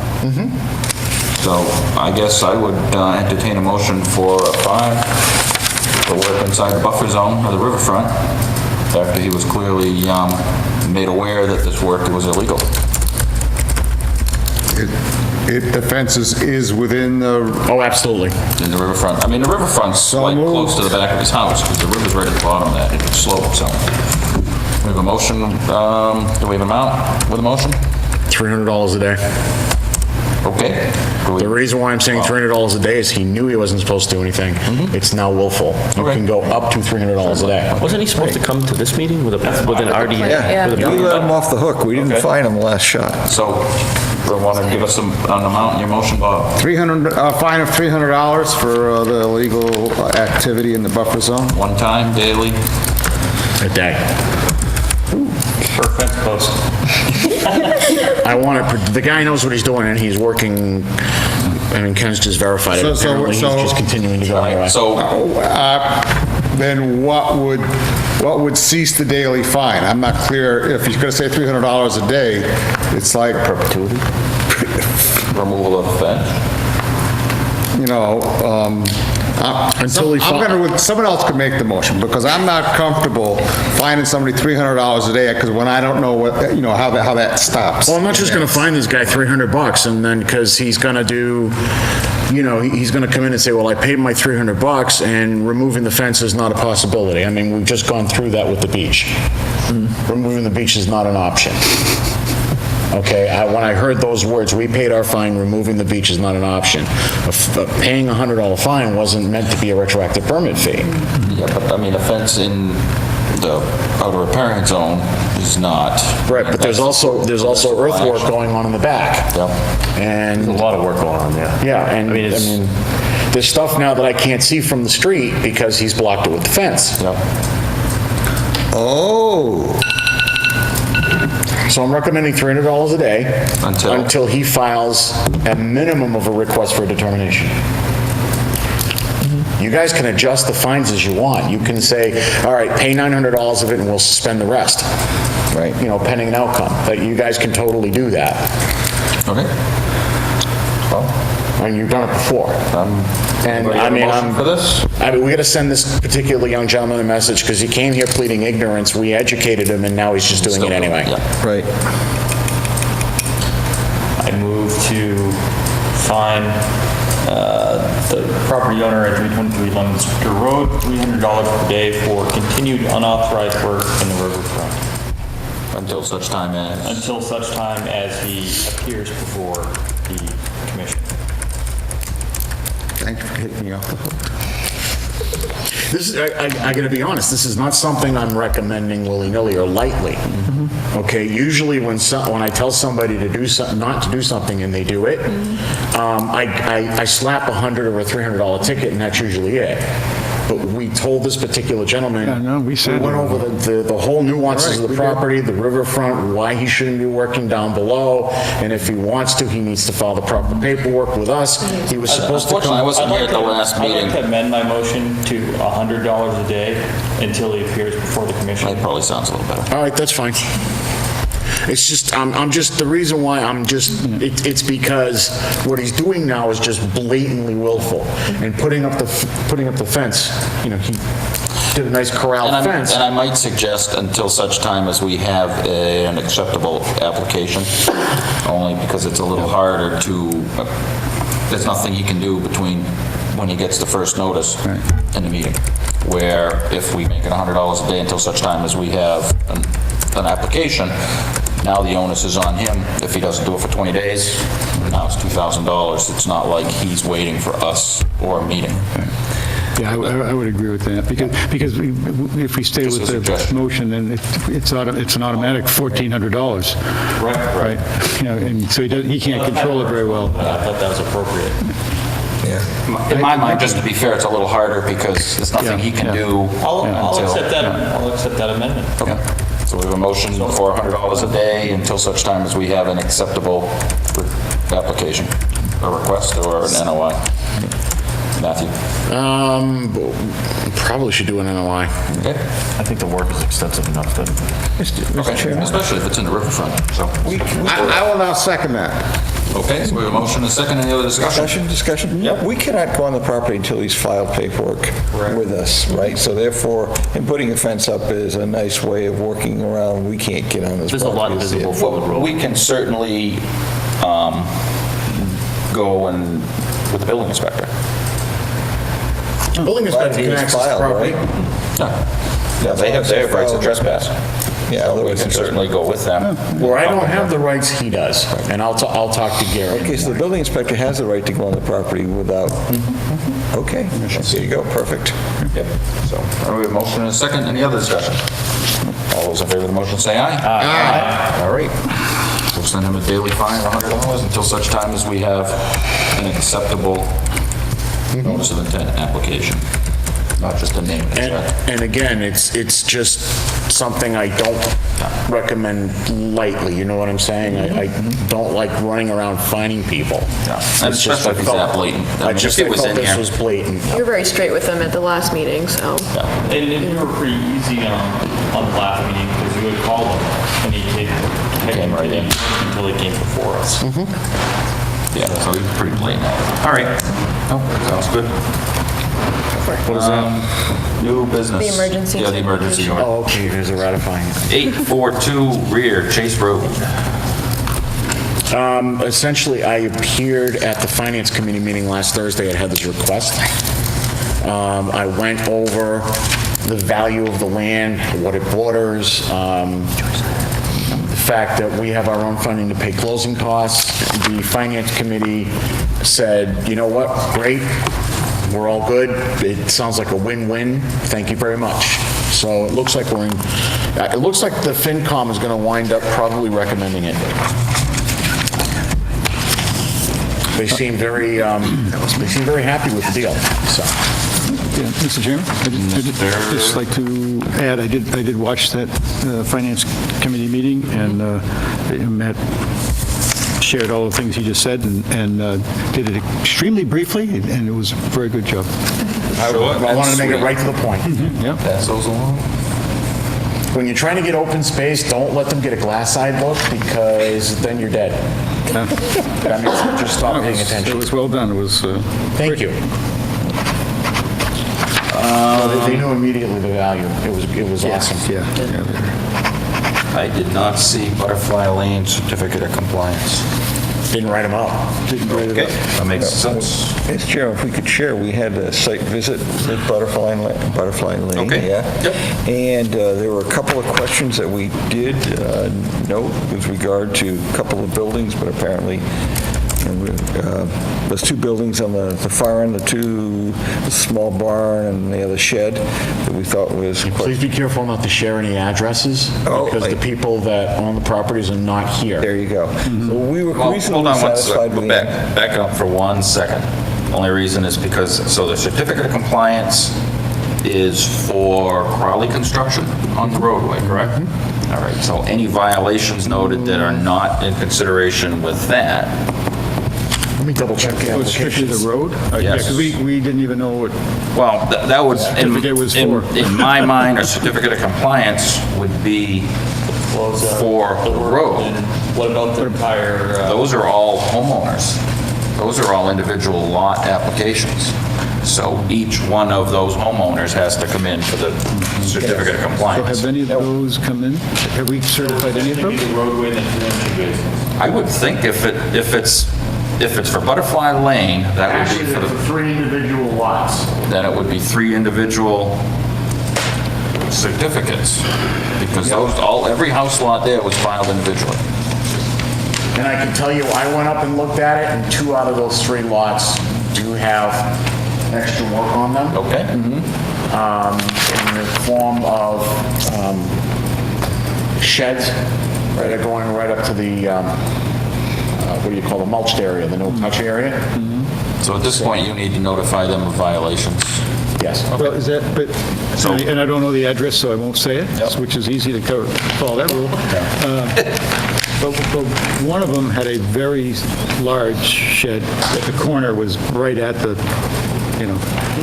And I don't know, the edge of that, we have that mulched area, and I don't know the dimensions. Is the beginning of the mulched area the 30 or 50? Or, It's outside the 30, it's an extra They 15 mulched feet that it, we added. right, 30 plus a certain amount. So Okay, so the silt I'd fence have is to look 30, to and see. then the mulch is the mulch. So it says, I'm sorry, Carl, go ahead. yeah, I was just going to, the first place we noticed was a significant sized shed. It wasn't into the mulch, but it was on the corner. Yeah.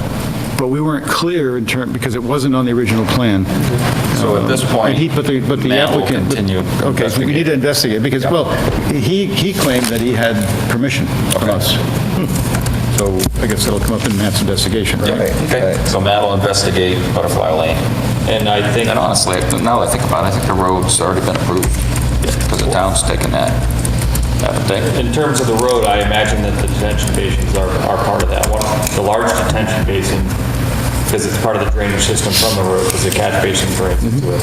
The large detention basin is in fantastic shape. The small detention basin has trees growing up in it. Small, inch, maybe 6 foot tall, inch diameter trunks. But that's something that we'll want to bring up to them. Okay, because and correct me if I'm wrong, I think once the town's accepted the roadway, the town accepts responsibility for those. I don't think we have I don't think they've accepted it. I don't think we have yet. Okay, great. So the other, Not great, but we should probably research that too, Matt, on the roadway and the detention The basin. other observation we had, kind of to support what Matt had said, is we walked that entire wood chip buffer zone that we established there. Yep. And I would say 70% of the homeowners have had some sort of encroachment into that with whatever, whether it's debris, whether it's dumping lawn clippings, sets. Pool, don't forget the pool. I was going to say, I think the only person that came in was the person for the pool. Well, they came with the pool, but what they're doing is they're draining their pool into the wetland. Yes. That's not good either. So, one of the things we thought, as we talked on site, that might be useful is to come up with possibly, for any sort of project like this, put it on a schedule for a yearly or semi-annual review by Matt to go and say, okay, if we're going to have this sort of a buffer zone established for a subdivision like this, we need to, keep our eyes on it on a regular basis. Mr. Chairman, it gets back to this, let's start putting the boulders back, because the mulch will eventually disappear. We notice that a lot of folks are throwing their grass clippings either on the mulch or down the hill further. All the erosion control has essentially failed for most part, and I'm not sure, is it up to the builder to maintain that until the road has been accepted? There's nothing to protect, it's all grown in. There were a few sections where we're seeing it washing in. there's an area, and I've sent you the pictures around that. I mean, there's one homeowner behind it, they have spread their grass clippings out so much. I know this particular structure, and I looked at that structure this morning, okay? That particular gentleman came into me, and I did sign off on his building permit, but the shed he showed me was on the opposite side of the property, what he's proposing. It was out of the riverfront buffer zone. So it's now gone to the opposite side of where it was originally proposed. So that was, At this point, I mean, why don't we just let Matt investigate the 3 requests for certificates and any other violations that he notices while he's out there? Yeah, probably go through with some type of written educational packet for the owners. I think that's a great idea. I think it's just a matter of educating, and we can prevent this stuff in the future and get the area cleaned up.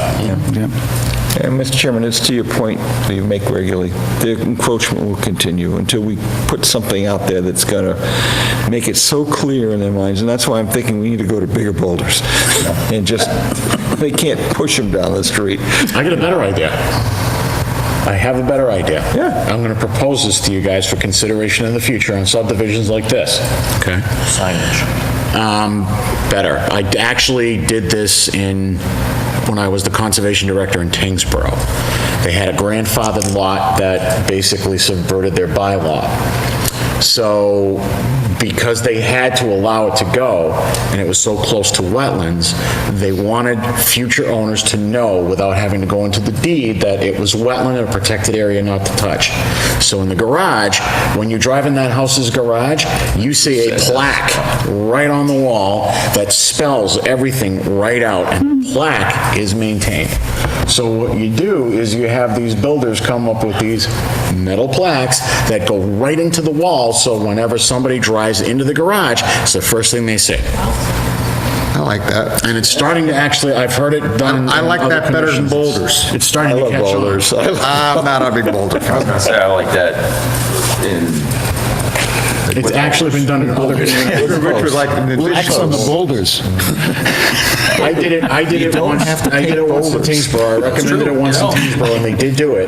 That's a good idea. It But really I've is. also seen it being started in other communities now. But right now, we're calling for aluminum nails in the ground someplace, in the trees that don't exist. aluminum nails? I thought it was aluminum nails. all right. I thought it was, okay. Let's go back to the agenda. Keep going. All right, review and approve minutes, 10:18. Has everybody had a chance to review the minutes of 10:18? Yes. All right, I'll accept a motion to approve the minutes of 10:18. Second. Any other discussion? All those in favor say aye. Aye. November 1st. So moved. Second. Any other discussion? Just a quick note to Matt, and I shared with you earlier, Matt, there was, when I received the copy, it still had your notes in there. It wasn't... Yeah, I'll check it out. Yeah, just check it out. But by the way, the quality of those minutes are great. I'm really appreciative. I thought these are really good minutes. That's because I have a good tag team partner. You are, yes. I had very little, so. And then is that a cause to hold off, or are we still ready to approve it? No, I'd approve it. I just changed it to final. All those in favor? Aye. Committee reports, stormwater, Jack's given it already. trails. He's quick. It wasn't stormwater, No though. report on trails. Okay. Contract update. The forestry contract has been signed with Blaine Flower Logging. Matt has updated the website to list that we are doing forestry management on the small town forest, which will be commencing some point here in the near future, and we'll be wrapping up by permit by the end of March. And the most important thing, not the most important thing, but we did get half the money. Say that again, man. I didn't... We got half the money. Yes, we got the deposit. It was a deposit. 50% deposit. Nice. That was half the total bid, which is cool. That's supposed to be going into our forestry account, which our treasurer will monitor daily to make sure it gets there. We want a good return. At least once every other month. Anybody interested, we are having a construction meeting tomorrow morning at 9 with Highway Superintendent and Gary on site, just to review the opening and road, keeping the roadway clean and safe. I believe Mr. Blanchfall will be there too. Okay? At 9 o'clock at location? Yep. Anybody interested in going? And I'm going to talk with Jack too about a few signs on the trails too, just saying that the area is closed for the time being until such time as the logging is complete. Action items, 101 Pleasant. I had, during the storm, I went out and inspected that property based on a tip I received, and the culvert for the perennial stream had overflowed onto the road and knocked all the silt fence down. I sent an email to Mr. Gardner to put it back up. Some of it's been up, some of it's not. There are other dynamics on that property right now that I don't want to talk about. Okay. But they involve Mr. Gardner personally, so. Okay. So we did also receive an update from the attorney. Oh, good. He is looking into leaning of the property. He did state that in the language at the town meeting, the town did accept the right to revoke or suspend permits for any fees or fines, as well as taxes. And Heather told me yesterday that he has stepped up the process of filing in court. Okay, so he's moving forward with the fining as well. Okay. Filing what in court? Well, we're getting the fines back, or taking them to court for the fines that are owed. Oh, okay, but what about the lien? He is working on that as well. He's doing both. Well, I, for other reasons, met with him in the open office hours, and he told me, because I said, geez, is there a problem with the lien? And he said, it's not clear that we can lien. He's researching and trying to find a way to lien. At this moment, he does not know if we can lien. Oh, that's not what he put in the email he'd sent me. He was moving forward with leaning the property, so I will send him an email in the He's morning. moving forward, he's looking for a vehicle to do it. I'll just ask for an update. Okay. I'll move forward with an update. Okay. But he's moving forward with the suspending the order of conditions, or whatever the right term is, that we would suspend? Well, we'd have to give him that direction as a commission. So we should have that conversation. Because we don't know, right now, we can ask for an update. It wasn't clear as of Monday, when I met with him, that he found a way to be able to lien. Moving through court is expensive and going to take a long time, and God knows what's going to happen to the property in the meantime. So our best solution might be to get his attention to suspend the permit. I don't know without discussion what the pros and cons of suspending a permit is, but I think we should have that discussion. Because it might be the quickest and cheapest way to get his attention, which is really what we're trying to do, right? I mean, My only concern, not really a concern, but at this point, he doesn't seem very ambitious at doing anything on the property. So I don't think suspending it at this point really gives us any additional leverage. I mean, there's still work that he needs to do to improve the property before he can go through even to start with the logging. So I don't see any benefits at this point to suspending it. I think we should exercise a little more patience, you know. It sounds like we do have the attorney's attention, and that he is working on it. And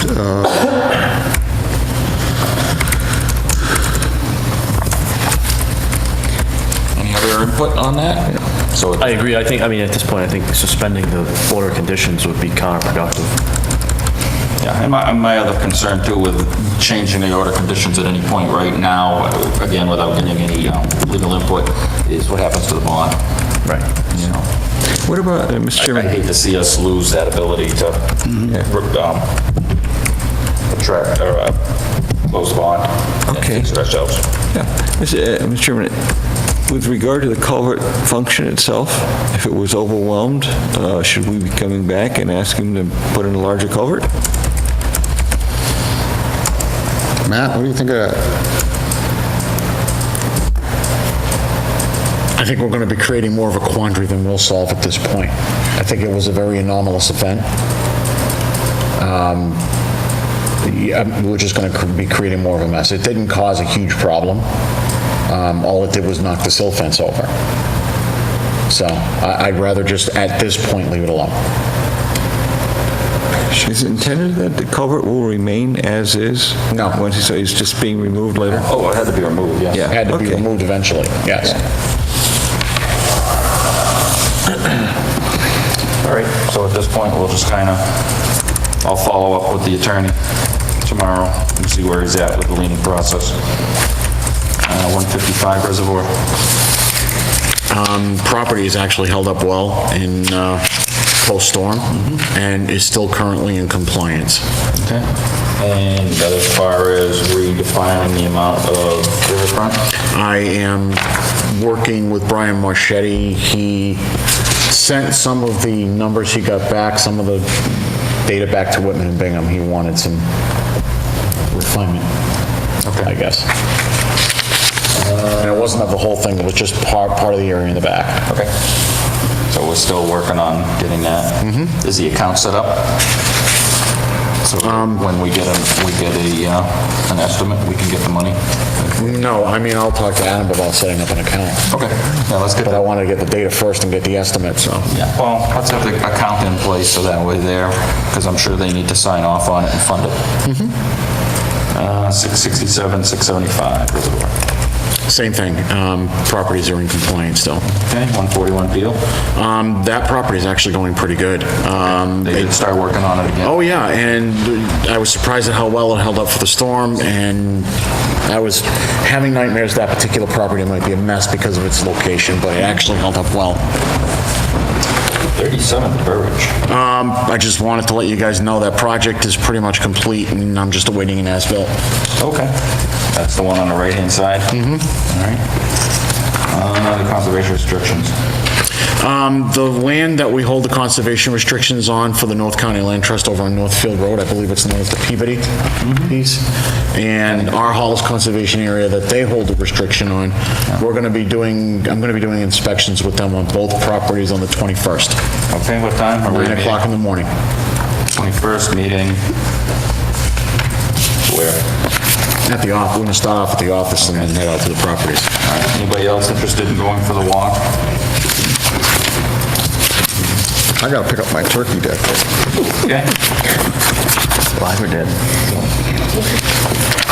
And legal updates and requests. Well, you just did the legal updates. All right.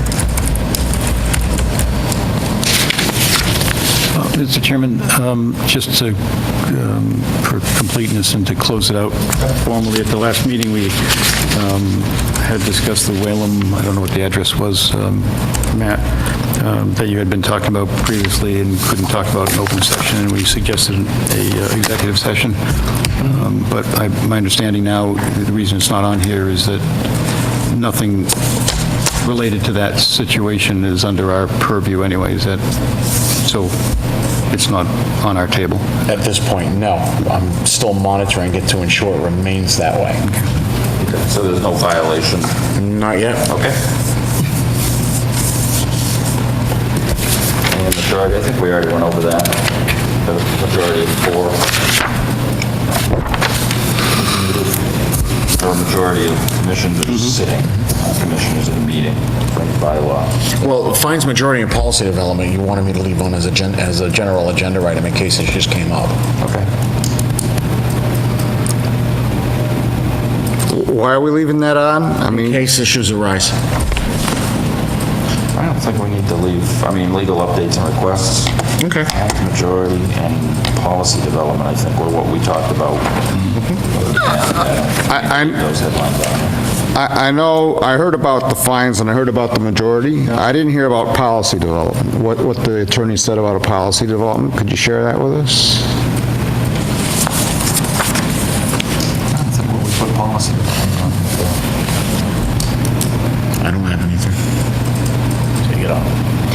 Well, yeah, take that off anyways, because that was just a one-time meeting. That's fine. Yeah, okay, thank you. All right, communications, meeting schedule. Our next meeting is December 6th at the Ritter. Do we have any other public comment from commissioners?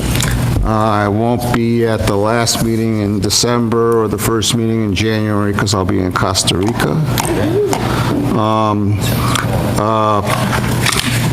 Ken Jones's father sent me this wonderful picture of a Blandings turtle on the large town forest. So these rare and endangered and threatened species actually really do exist on our conservation lands. So I thought that was pretty spectacular. He showed it to somebody that he knows at the Mass Audubon, and they estimated that the turtle was probably at least 40 or 50 years old. So it was a good-sized turtle. Pretty big turtle. Yeah, I've got a picture of it, but so it wasn't a young turtle. So I think that is pretty positive. Time you found it, huh? It was large. Ken's father found it, and it's not that far from that piece of land we're hopefully going to acquire at town meeting. So, and so town meeting is the 28th. Anybody looking to go to the town meeting in support of that? Show up. Yeah. Good. And that's the 28th. What's it, at 7 o'clock probably? I think so. At high school. Yeah, and luckily ours is right before number 11. So.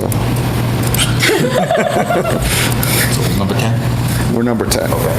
Yeah, so anybody wants to show up for support, it sounds like a no-brainer at this point, so. No, like I said, they... Closing costs that will need to be incurred. It was really nice, the way, everybody just kind of gelled around it and realized the value of that parcel. I was considering writing a letter to the editor in support of number 10 as an individual. Is that a problem for the commission? No, You're still a citizen of Lunenburg. Okay, all right. You have First Amendment rights. Yeah, okay. All right. When are you leaving for Costa Rica, Bob? I'm sorry? When are you leaving for Costa Rica? The 10th of January? No. This is a public meeting. Sure to tell everybody. What's your address, Bob? I'm looking at potential with regard to... Can we get back to the agenda, Mr. Chairman? Yep. Mr. Chairman, And to that end, I will not be comment. here the last meeting of December nor the first meeting of January. So you're going to Costa Rica? No, but someplace you can use one. Okay.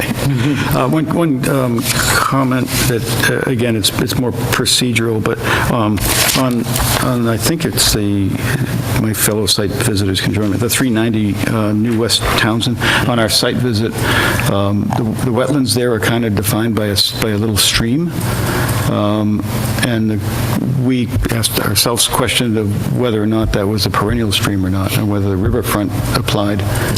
Okay. So Because there's wetlands on each side of the property, on each side. There's one that's a small stream, which I think you could easily see would be intermittent. But the one on the, I guess, the western side of the property is much more substantial. So. Which address is this at? 390 New West Townsend. Thank you. So we can take a look at the GIS and see if it's dotted line or solid line. The driveway that provides access has 6 24-inch culverts. 6, 20, Yeah, so So it's a pretty good stream. that's a lot of water. Yeah, right, yeah, That sounds that could be, like, that could be pretty strange. that sounds like a perennial stream. All right, the only other thing I didn't see on here, Matt, we had been approached for a gift from a landowner on the Lunenburg-Fitchburg line. Have we heard any more on that? No, he sent me an email, actually, and I'm going to talk to town council about him, Okay. because we switched town councils midstream. Okay. All right, let's see if we can follow up on that. It's a piece of property that runs along Baker Brook behind the old dump, along John Fitch Highway. Part of it's in Fitchburg, part of it's in Lunenburg. So So you're talking, I was talking about Sam Welch. You were talking, was that? that was the guy that wanted to give us the endowment. No, I'm talking about the land. No, that was the city of Fitchburg. He's supposed to be getting back to me. I haven't heard back from him yet. Okay. I mean, it is a fairly neat piece of property where it encompasses Baker Brook. It's a wicked cool piece of property. We want to take a look at that, so. All right. Any other questions or comments from commissioners? Just to follow up on when we will not be able to attend, January 17th, I will not be here. Okay. And in, I don't even know if it's in February sometime. Don't, no, I'm good. I just wondered if you were leaving, you were going to be gone, the three of us were going to be gone at the same time. Well, we were the first one in January, you're the second one in January. Yeah, okay. I may or may not be back. I'll be back. Great. I'll be back. Where the planning board denied the solar field. They sure did. Does that have Monday any night. bearing on our order of conditions? No. Okay, so it's still an active order of conditions? It's still active. Have we signed it? Monday night. Monday night? You can watch it on YouTube. Yep. I did. That's 4-1 quite convincingly. That was the aftermath on Facebook. Yeah, there's quite a dialogue going on right now. Really, it's like, wow, people are calling each other names even there. It isn't the owner that's calling each other names. All right, I accept don't the see motion any of this stuff, to so- adjourn. So moved. So moved. Second? All those in favor say aye. Good night. Good night. Where do you see this stuff on Facebook? There's Careful, we're not off the air Facebook. yet. Chairman, you have my, Something Lunenburg. Somebody go wait.